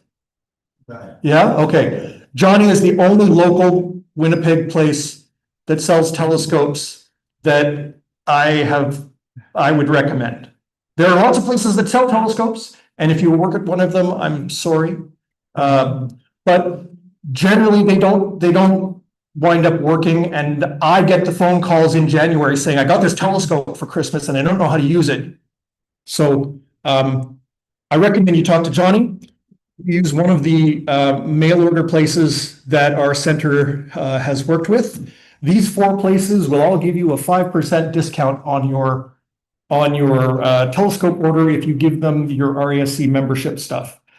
Telescopes Canada, Kevin Galka works for them here at tech support. All-Star Telescopes in Edmonton, David Astros in Quebec, Ontario Telescope and Accessories. They all claim to price match each other, so there's no point in shopping around. Pick the one that you like and stick with it. Now I have a few specific recommendations. Like I said, I could talk forever, but I want to give James his time. This is the telescope that we are giving away for Telescopes Kids. It is a portable reflecting telescope. It's under $400 and it's a great scope. I have one. I've seen the rings of Saturn with it, even though they're almost edge on now, you can still see them. You can see the great red spot on Jupiter. The moon is amazing. I've seen deep sky objects. It is a wonderful, wonderful tool. It is manual. All the money goes into your eyeball. It doesn't go into the computer or the mount or things like that. It's fairly basic that way. But it is probably my first choice for a visual scope. You can take your phone, stick the phone on the eyepiece and take great moon pictures and lunar eclipse pictures and planet pictures and things like that. A little bit less expensive is the one model down. They have a smaller one that's under $300. There are a few telescopes that are under $300. The only one that I would recommend is this one. And you notice they all look the same. There's no spindly tripods. They're all Dobsonian tabletop designs because you can't make a tripod sturdy for under $300, it seems. So those are my visual choices for telescopes. There's a couple of other options though. We've seen all the smart scopes. The C-Star 30 is on sale for $349 everywhere at all those places right now. Assuming they're not all sold out because they go like hotcakes. This is a tiny little telescope. Most of the money goes into the ease of use. You plunk it on the table, you press the button, you interface with it with your phone. You cannot look through it at all. But it takes amazing pictures. And they are your pictures. They're not, downloaded from the internet or just found anywhere online. They are your interface with the universe. So for those of you that would like to do something a little more technological rather than looking through the eyepiece, something like this might be nice. There's another more expensive model. The Dwarf 3 you have the Dwarf 3, right? Yeah. If you want to know about smart telescopes, Rihanna has all of them and Ring has all of them. So those are the people to talk to. The center has one of them that you can borrow. And I used to just tell people, don't buy a telescope, join the RASC for a year, test drive all of their telescopes, and then you'll know what you want to buy. That's the cheapest thing to do. But you are already all here. And so I'm assuming that that's an easy sell. So those are the kinds of telescopes that I have been suggesting to people if you're looking at getting a gift, especially if it's for a kid or not just a kid, someone who is new at astronomy. They don't know how to make things work. They either are competent with their cell phone, in which case a smart scope might work. or they want to experience the universe real time. There's something magical about the photons of light from the Andromeda Galaxy, 2.5 million light years away, actually going inside your head, which is different, not better, but different from seeing a picture of the Andromeda Galaxy on my phone that I just took. That looks way better than the visual view. So there's a bunch of options out there. If you have any questions, I'm happy to give you more specific recommendations. If you do go the Smart Scope, though, James, I think, has some stuff to maybe go along with, because the Smart Scopes are great, but you really do want to look at things sometimes. Maybe you want 2 telescopes. Maybe you're going to be like Stan, who has like 8 or something like that. Like there are people that just have one of everything. I can't afford that, but I think we've got a solution that will maybe work. So we'll pass things over to James here, and hopefully, there you go. Awesome. Thank you, Scott. Yeah, the advent of the Smart Telescope has changed for sure the idea of astrophotography for many, right? For what was it, $300 and $400, you can get yourself into that Seastar. Awesome. But while you're waiting for that data to collect and all those images to stack, why not take advantage of some time and get some photons into your eyeballs? And a great adder to that is a pair of binoculars. As Scott said, most people have 2 eyes. Why not take advantage of using a pair of binoculars? And I know many of you already do and have that. So I just want to talk just a little bit about what I think is, and it's almost an essential part of an astronomer's kit to have a pair of binoculars into. Just have to click on the slide. Just click on the slide. Using Oh, you're there. Thank you. Okay. Yeah. So just we want to. Everyone should have a pair of binoculars, in my opinion. Why? Well, setup is pretty easy with a pair of binoculars.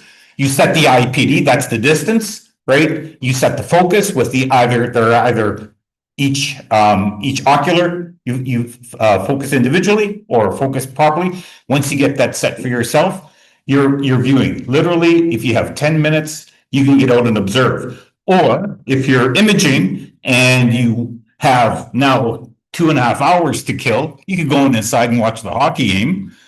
Or you could sit there and just look at some of the amazing things.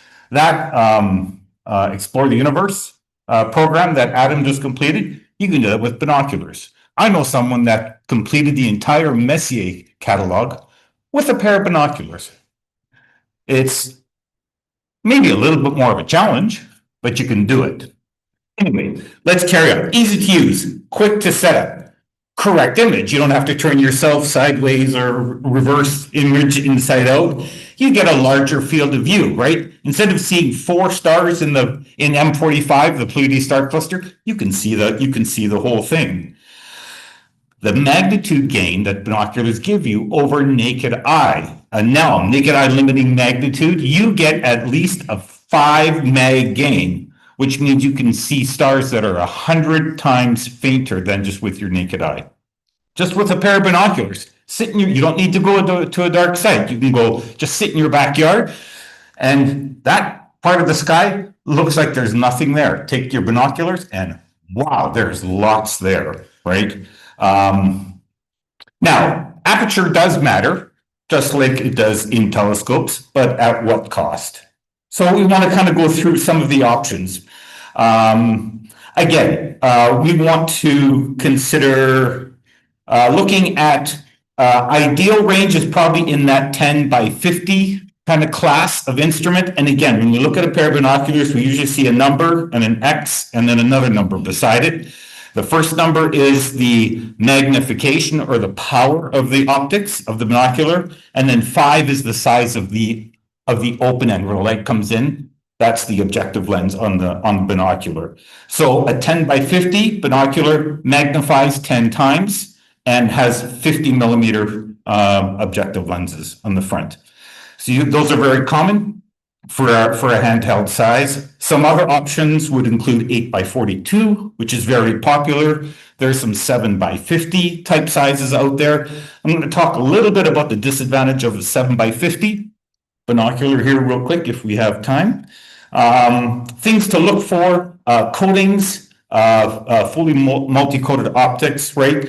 And, you know, if you're willing to invest a little bit more, look for things like waterproof, and just the feel and construction of the binocular, especially if you're going to be going outside, inside into the cold and back and forth like that.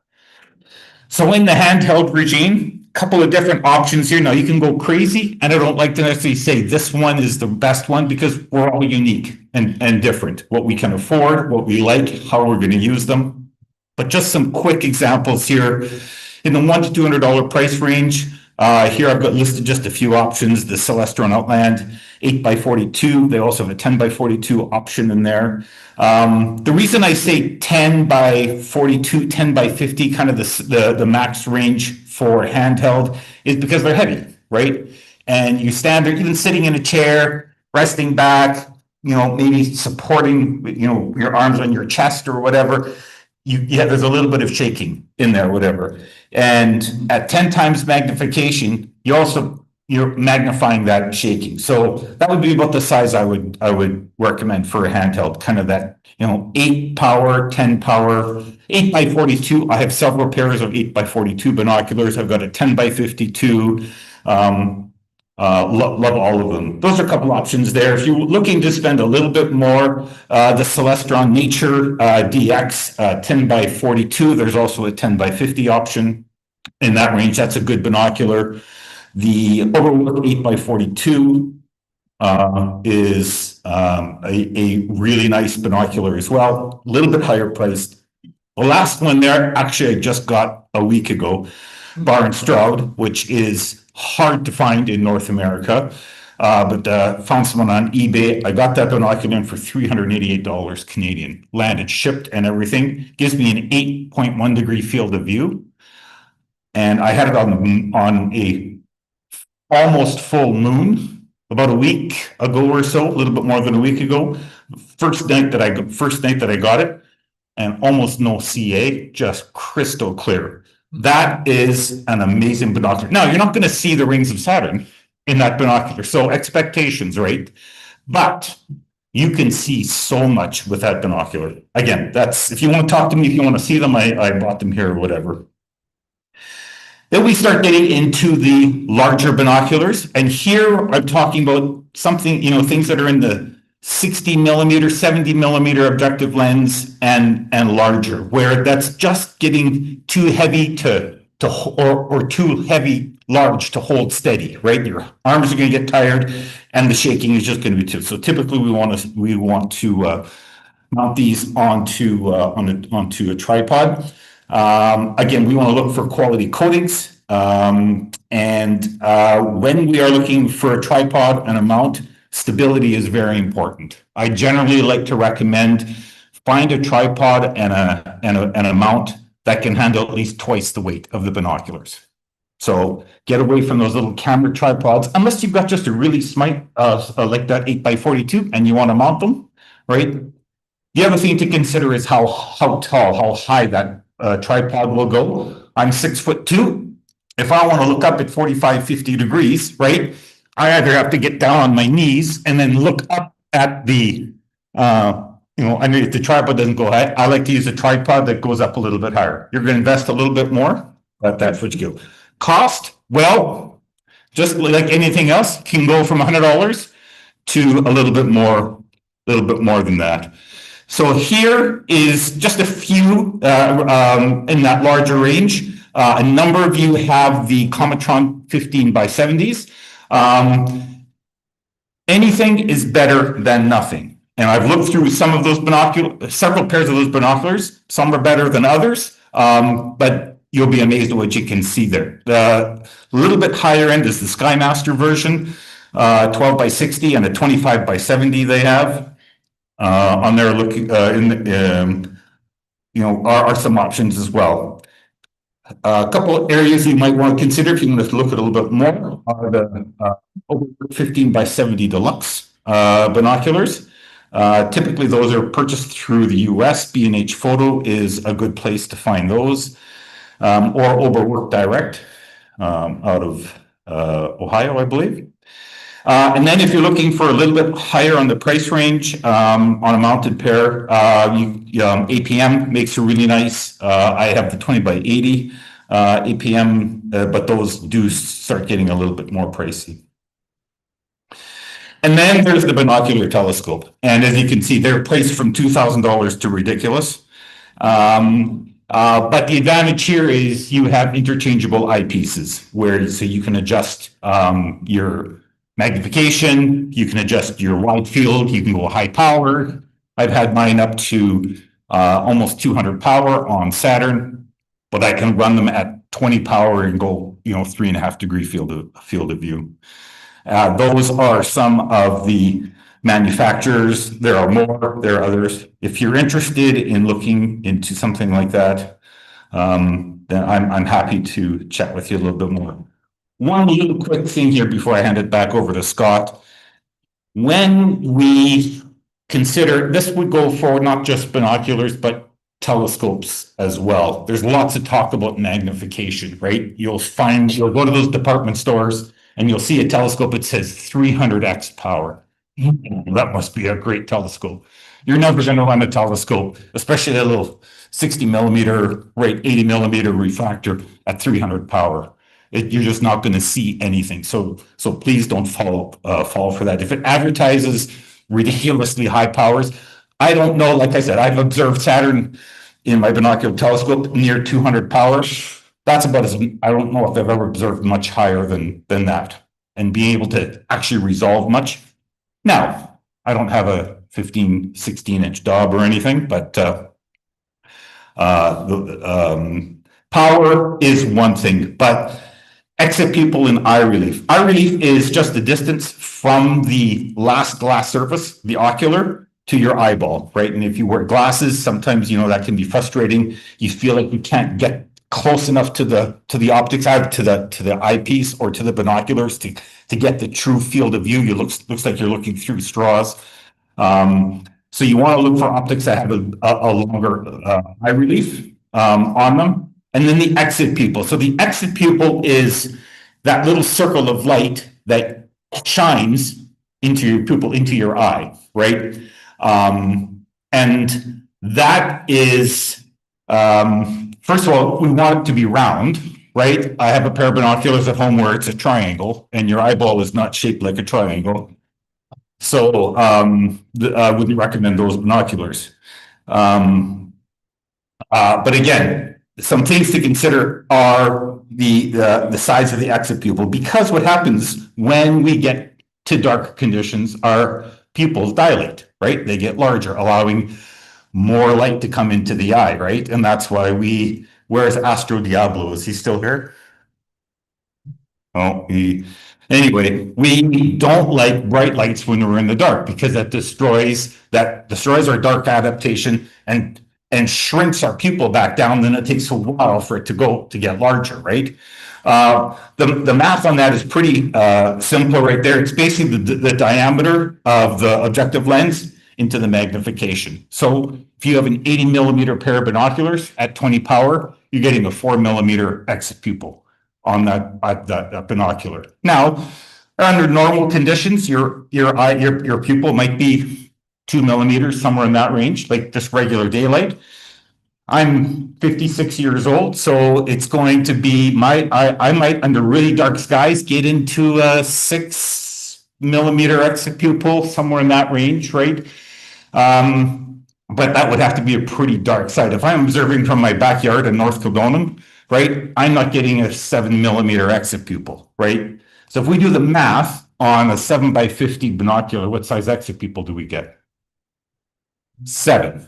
So you're sitting in your backyard, your pupil is dilating to 4 millimeters, maybe at the most, and you're using a 7 millimeter exit pupil, you're wasting half of the light coming through. It's just going past your pupil into your optics. So consider exit pupil. I won't take too much time more to talk about that. Hand it back over to Scott. I feel like this is one of those talks that should have been like 3 talks over the course of three months. We'll learn that lesson because there's a lot there. And especially if you've never bought optics or something like that before, the idea was just to throw out some specific recommendations. There's 45 people in this room, so there'll be 60 opinions on what the best $300 piece of gear is. But hopefully this has provided a few different things. I had a couple of other things here. How many people have tried those really wide field, like this is the 2x42 binoculars? Yeah, so these SV Bony ones, I don't know how to even, oh, you got it right there, nice. They're all for $130. For that, I think I might pick up a pair. But then there's the William Optics ones, which are apparently much nicer, and they're about $200. But they kind of look like a gimmick. But then I've heard people use them, and they give you like a 30-degree field of view. You can see like the whole Big Dipper in binoculars. So you're seeing really, really wide field. I think they would be kind of interesting. Probably not a first choice. And then there's like I say, there's all sorts of other possibilities or options. But first, if you're going to buy a smart telescope, the thing about the smart telescope is that you don't have to be. You can let it do the finding. If you're going to buy a telescope, an optical telescope or a pair of binoculars, you need to be able to point it. And if you can point your finger at something, you can't point your telescope at it unless you have a computerized system. Night Watch is the book to buy. Actually, Night Watch is the book to buy even before you get a telescope, because there's a whole chapter on exactly all this kind of information. And this is an old picture. The 5th edition is updated through 2032. Anyway, it's a wonderful book. Lots of other things that we could get into, of course, but hopefully this gives you some ideas of sort of what the state of the art is on a few of these bits of gear. And none of us get commission from any of these people, by the way. Although I talked to Terry Dickinson once, and I suggested that he should give me a share of his Night Watch profits because I was responsible for selling so many of them. But he didn't fall for it. No, he didn't know exactly. He didn't buy it. Again, if anyone has more questions, James and I can chat with you. And there's a wealth of knowledge and experience. That's the benefit of being a member of the club. Thanks. Thanks, Scott. Thanks, James. Hold on. Who's next? Excellent. Are there any questions for Scott and James before we let them sit down? Okay, yeah, Wayne. Smart binoculars. There's Canon. There's the Yeah, image stabilized. there's the image stabilized ones. I have rich friends that have them, and they are lovely. I usually wouldn't recommend them as a first choice because they're kind of up there in price. I've seen a couple of interesting ideas of a pair of binoculars that would allow you to look, a smart telescope that would allow you to look through it. I haven't seen one that I really like the implementation of yet. It's ultimately a smart telescope, and yes, you can look through it, but you're still looking through a 25mm lens or something. You're not getting even a binocular view kind of thing. But those are going to come for sure. Or you're going to get just binoculars with an overlay, like a heads-up display kind of thing that will plate solve for you and just tell you where to move. I did send sent something to you, remember? That one site I sent to you. Oh, And yeah. those were guided. Oh, yeah? Yeah, but you looked at them backwards, like you looked down here and then telescope was this way. Jeez. Okay. But they were My wife smart. My wife said no. Yeah, I think they started at the price of a small car. Anyway, thanks everybody. It was a great night. We had a great set of presentations, and it's always nice to be able to celebrate with somebody getting their certificate, which we haven't done for feels like eons. There's still talks. There's still talks. Yes. Oh, yeah, better not give up. Thanks for the reminder, guys. Okay, we have one left on our schedule or two. Do we have two left? No, I think we did the astrophotography one. Oh, okay, sorry. Or Danielle. I had it up there for you. Did you? Okay, did I lose it? Yeah. Yeah. Sorry. And was it a PowerPoint? No, it's a PDF. Oh, right at the end there, okay. Yeah. Okay. And then we'll just have to share that to the group. Okay.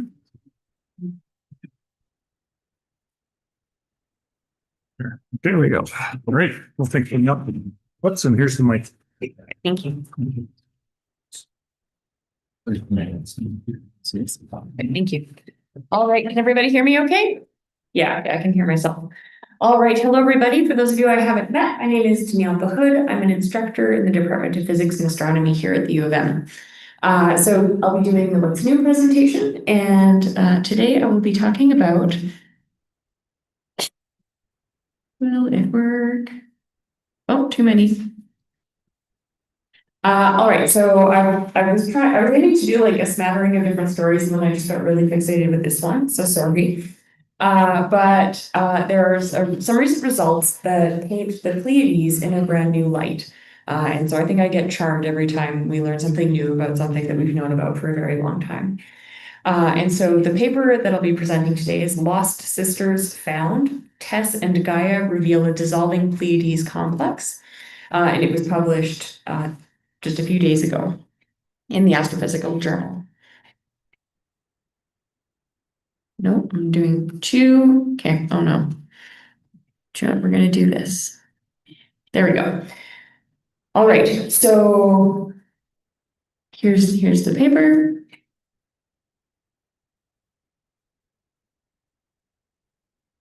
I'm thinking about it. Was my cursor in the same spot? Yeah, sure. So close. There we go. Okay, so what we know about Pleiades before the paper.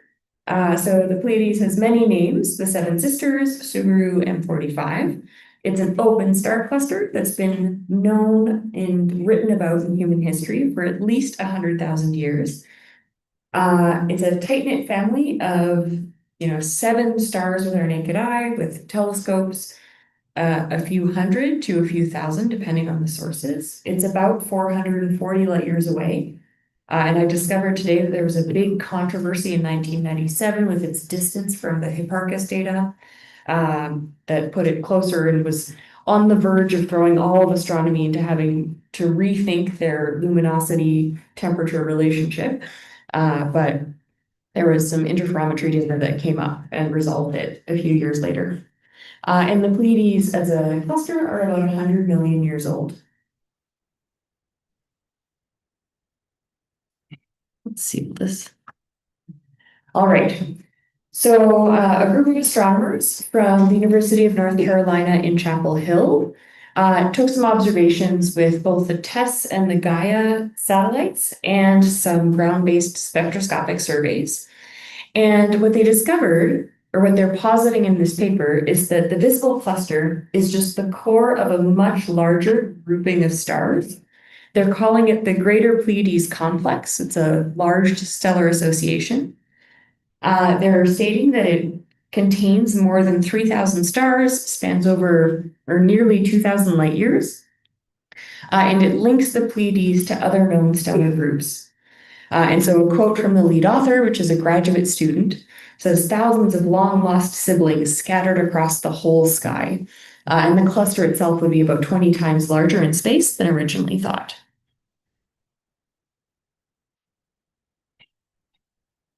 All right, so for some context, stars are born in large clusters out of huge clouds of gas and dust. They start off gravitationally bound. We know that stars will slowly interact gravitationally with each other. Most of them are born with some velocity. And so over millions of years and many multi-star gravitational interactions, the stars will drift apart and the cluster will slowly dissolve. And so today's Pleiades is the dense core that remains. And so the image I have up here is a James Webb Space Telescope image of a star-forming region.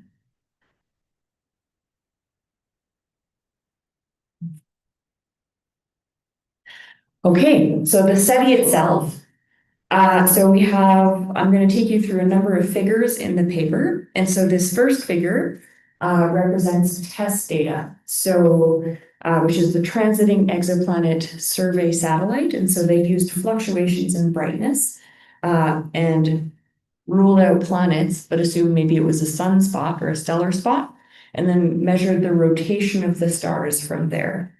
They also used Gaia, which is a spacecraft which specializes in the very accurate positioning and measurements of speeds of stars in our galaxy, and then the ground-based spectroscopic survey. So the figure on the left is our whole sky broken up into segments, and you can see where TESS looked. And so the color coding is how many months TESS spent in that one region. So a darker blue is more months, and a lighter blue is fewer. On the right, we have galactic coordinates. So you can imagine the yellow circle at the very center is the sun. So we're looking down on the galactic plane with the sun directly below us. So the X coordinate and the Y coordinate are kind of along the plane of the galaxy. And so, sorry, the X coordinate is the direction is in the positive X is in the direction of the galactic center, and the positive Y is the direction of motion of the rotation of the galaxy. So hopefully that kind of situates everybody. And these clumps of colors are known stellar associations. So in pink, we have an Orion stellar association. In blue, we have a Scorpio Centauri. And then in orange, we've got the Vela association. Okay, so what they did, they said, if we're looking for stars that were born around the same time and were in the same cluster, we're going to want them to be around the same age. And so they took the knowledge that said that stars start by spinning really fast when they're young, and then they slow down as they age. So they started by looking in that same region as the previous slide with the 3 different colors on the right. And then they started narrowing criteria down. So in this top left graph, they're like, okay, we're going to look for any star that is spinning with a period of 16 days or fewer and is traveling kind of around the same speed as the Pleiades. So all of the gray dots are stars that are there but don't count, and all of the black dots are stars that meet the criteria. And then they narrow it down further and further. So the top right are stars with rotation periods of 12 days or fewer, so that puts them closer in age to the Pleiades. Here, they're looking for, they're doing a 6-dimensional clustering, so position and velocity, so X, Y, and Z components and all of those. And then on the bottom right, you know, given the uncertainty in these measurements, the measurements that they have a high confidence. And so all of the black points here are stars that they have fairly high confidence belong in the Pleiades cluster. And so this, I think it kind of looks like a lobster. So this lobster shape, so this is the head, a claw, the tail. So this lobster shape is going to come back a few times in the next few slides. Okay, so there's the lobster shape blown up. Our sun is still that yellow circle at the center. And so here they're like, okay, well, let's really kind of nail down this family tree. And so they're looking first for similar trajectories. Are these stars kind of moving in the same way? If the cloud had an overall velocity, then all of the stars in that cluster should have. So they have 3D positions and motions of all of the stars. And so they identified different large groups that were very similar to each other or that were already known. And they've got them colored here. So these are all of the stars. And then the colors, we have different groupings that correspond to each other very well. So in the orange triangles here, we have the Pleiades core. So those are the few thousand stars they already knew. And there's this UPK 303 group here. And so they have different groups kind of spread out. So they use Gaia data to kind of group these together.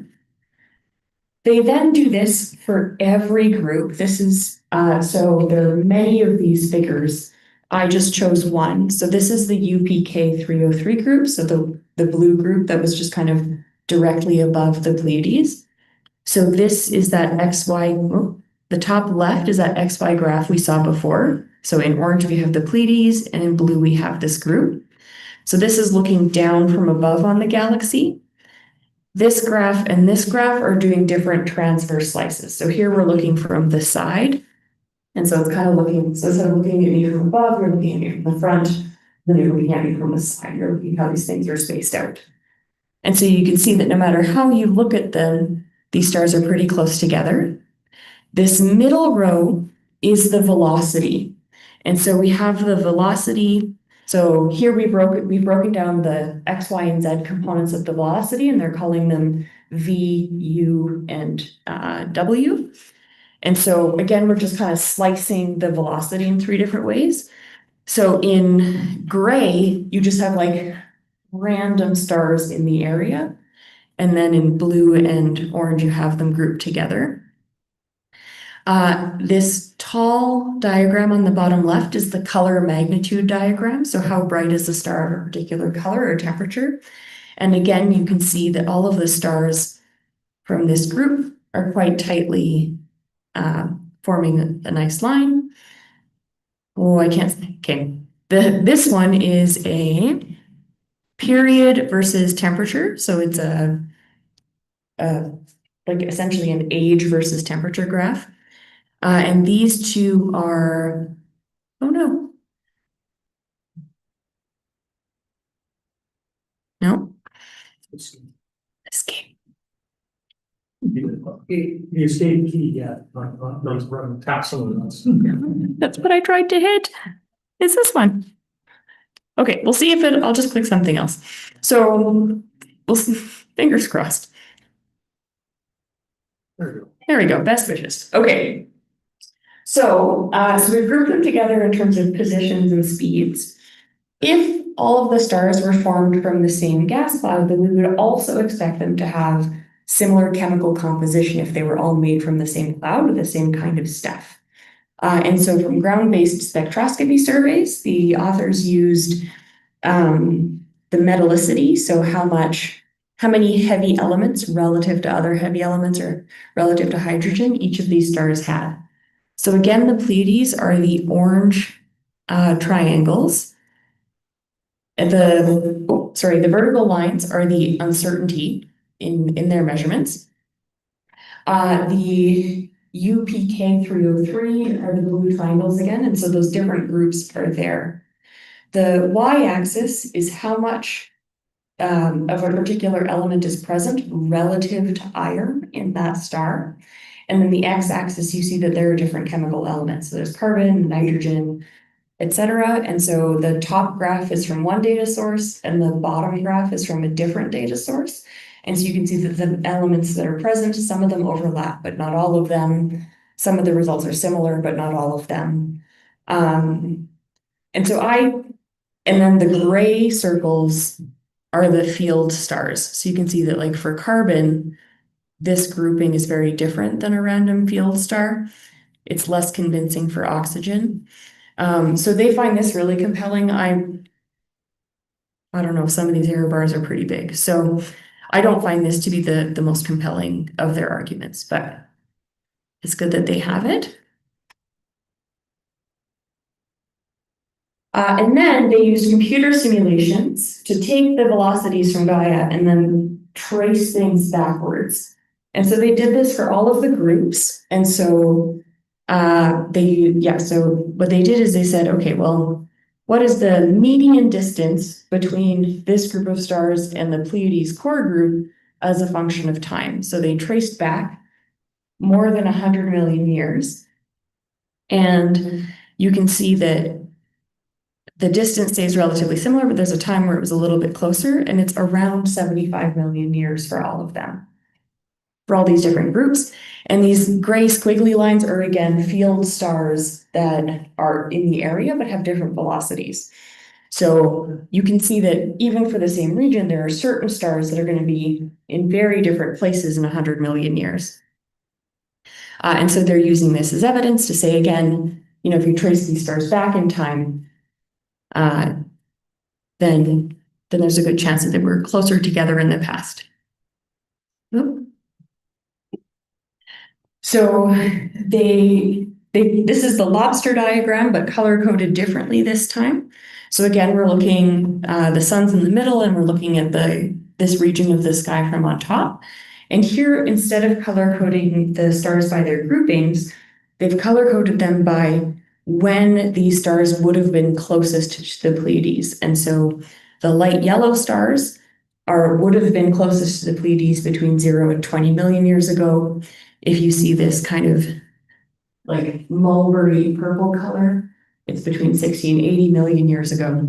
And so they say that you can trace the current motion backwards to see when the stars were born, and say the time of minimum separation in the past between each star has this like gradient. And so I could maybe be convinced there's a gradient here, but they look pretty mixed. So, but they're using this as evidence that these stars were closer together in the past.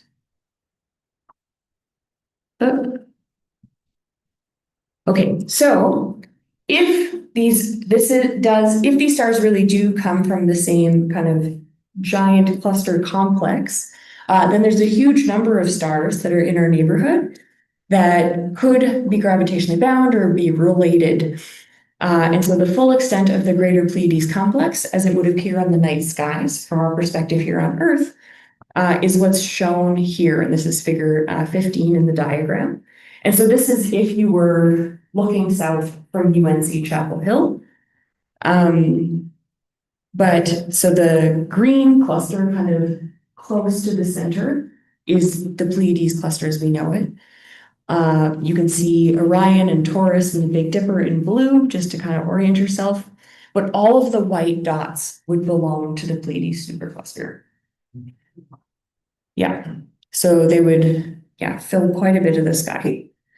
So of the 3,000, so in the figure caption, it says of the 3,091 stars in our membership catalog, 1,600 are above the horizon at the selected observing conditions. The plot is oriented to match what an observer looking south would see. What I don't notice is magnitudes in here, so I don't know how bright these would appear. Yeah, it says that they were all visible to the naked eye, which I guess implies that they aren't. Yeah, right. Like some of them must be fainter.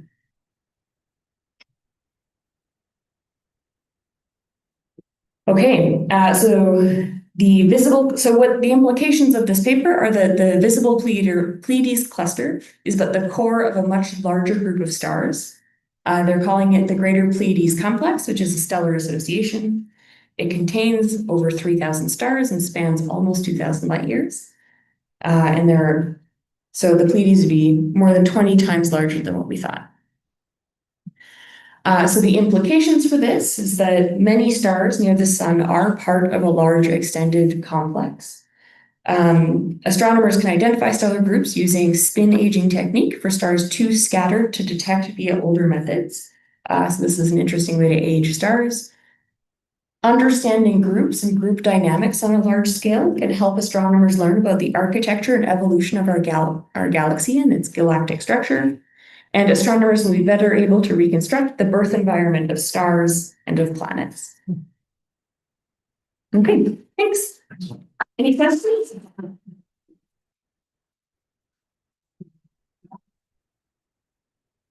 Yeah, over here. I thought that stars should have almost identical composition if they would form all at the same time, and the graph you showed that it seemed to be all over the place. So did I would get it done? Here? Yeah. Yeah, so I mean, I would expect stars to be born at the same time to have almost identical composition. And so in terms of, if we look at carbon, for example, if we're saying that all of these stars were formed at the same time, then yeah, they all have the same amount of carbon. And if this star was formed at a different time, then it definitely isn't. And so these stars are more similar to that one. The spread is larger here, right? these stars are very close, like for magnesium, they're very close to each other and very different than like a random field star. And so more often than not, I think especially on this top plot, the stars that they're saying are in this cluster are very similar to each other within those uncertainties. Yeah.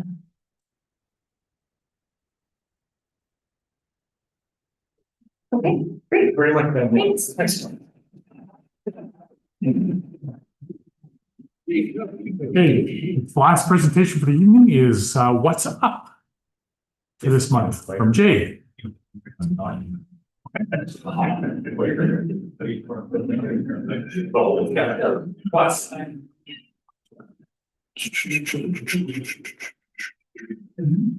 sure which one is. No, that's Scott. Which one is yours? Nightscapes? Yeah. Okay, now we probably have to stop sharing and reshare again. I'm getting used to this. How come I have a halo around me? You're special. Screen share. Okay, I think you're up. No, start. Are we projecting? Yes. I can't see anything in here. I want to, Oh, your mic. yeah, I want to full screen that. Okay. Slideshow. Come on, from the beginning. Mike's not on. No? The microphone. Well, it makes off, okay. I haven't said anything. Okay, we're good. Those of you in the back row, all three of you are the smart ones because that's where all the warm air is.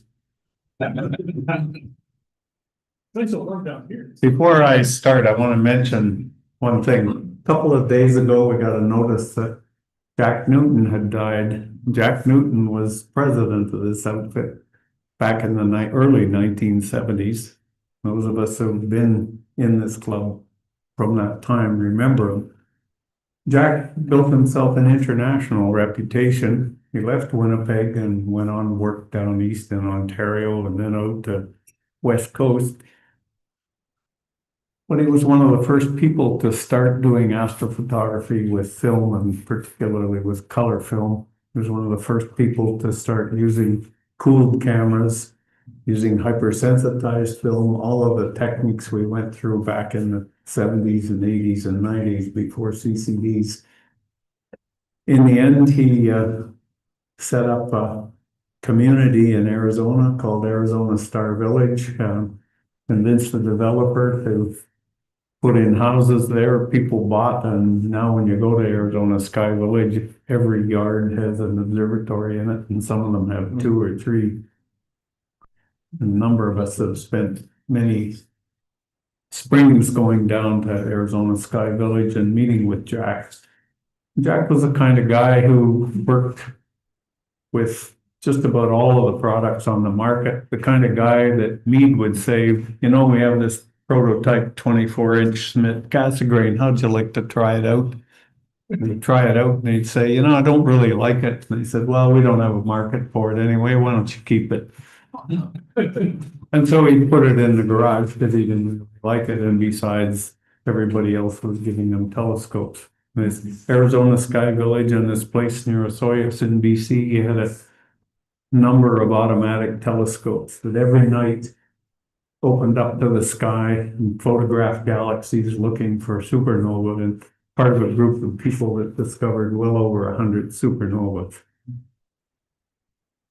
So he was really quintessential amateur astronomer, kind of guy that NASA would give him time on telescopes and other things and use some big stuff.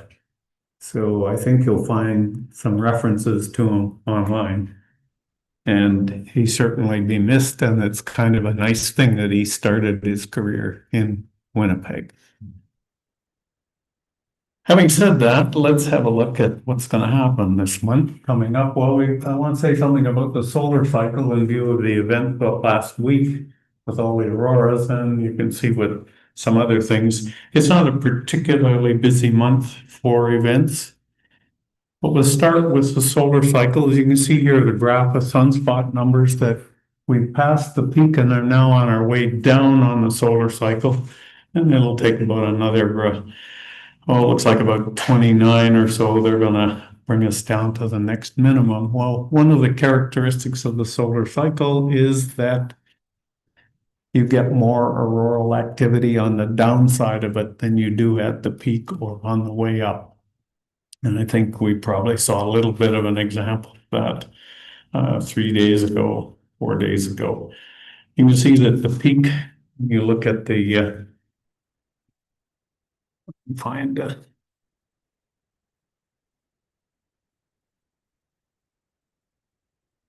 laser pointer here. You see the peak that we had is a low peak, but it was thought that it was going to be even smaller than the last peak in this one, and it turned out not to be the case.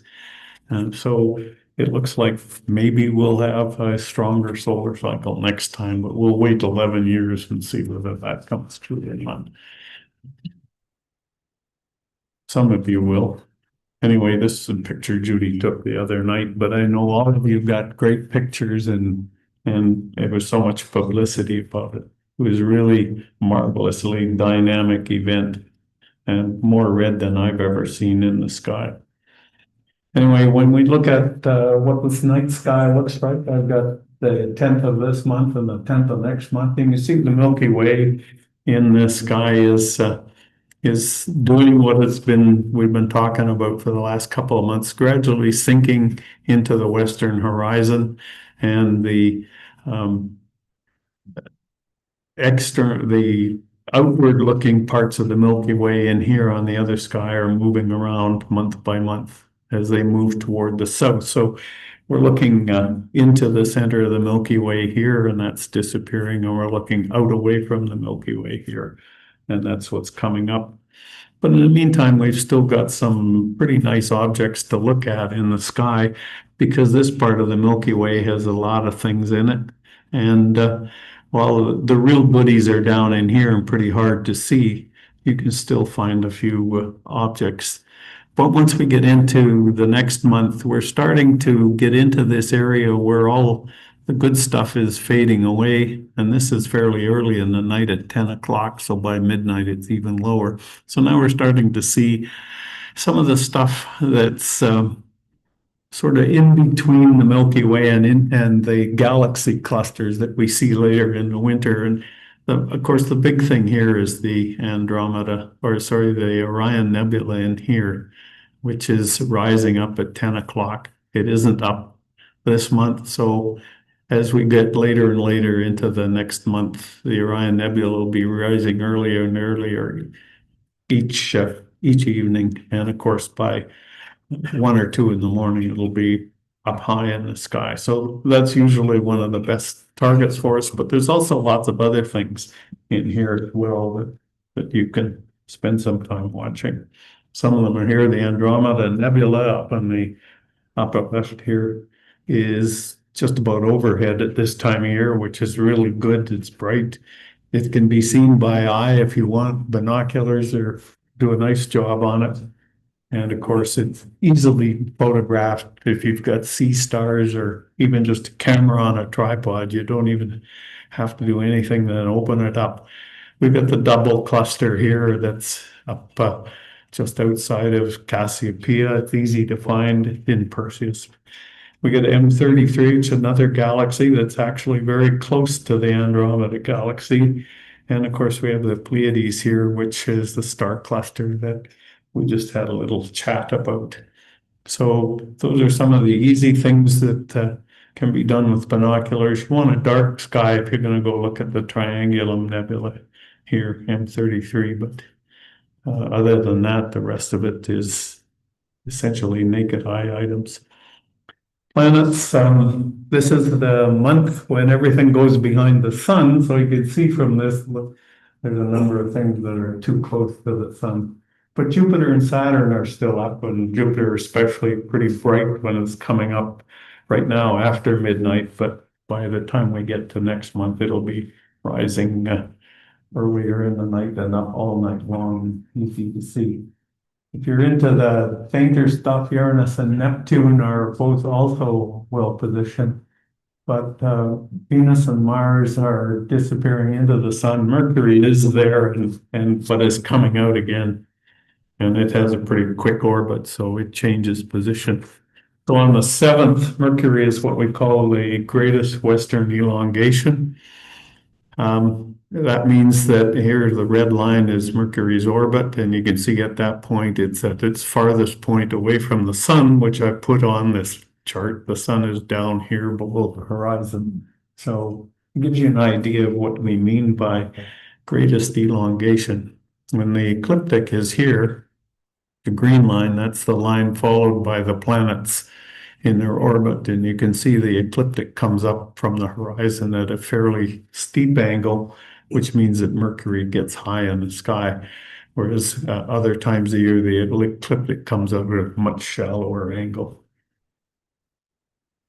We have the Leonid meteor shower. The Leonid meteor shower is not really that big a deal most times, except that every 33 years it has this giant outburst. Last time it happened, it was spectacular here. People had to travel to North Dakota to see it. And it was also being November pretty cold, but when they did see it, they were getting rates of over 1,000 meters an hour. Judy and I went to Australia to watch it, and it was kind of interesting. I'll show you that in a minute. But anyway, here's what the orbit of the meteoroids look like that are a part of the Leonid shower. I think you can see that they're sort of at an angle to the ecliptic so that they only intersect our orbit right in here one time a year. Some other meteor showers intercept the Earth's orbit twice a year, so you get spring and fall or summer and winter showers, but this is just once a year. They come from Comet Tempel-Tuttle. You can look that up. Here's the graph that we made. We watched the Leonids in 2001 outside of Ayers Rock in Australia. You can see the peak count was 104 meteors in 5 minutes, which was a rate of 1,250 an hour. And the whole of the top 6, 7, 8, there is all rates of over 1,000 an hour. So in that 40 minutes at the top of this graph, we saw something like 700 to 800 meteors. And that's quite a spectacular show. So the next one is in 2033 to 34. Significant part of this room should be around for it. I'm not going to say much about myself on that. You know, we talk about the zenithal hourly rate for meteors. We'll tell you that the Leonids have a ZHR of 15, which means that if you're in a completely dark sky and the radiant is overhead, you'll see 15 per hour.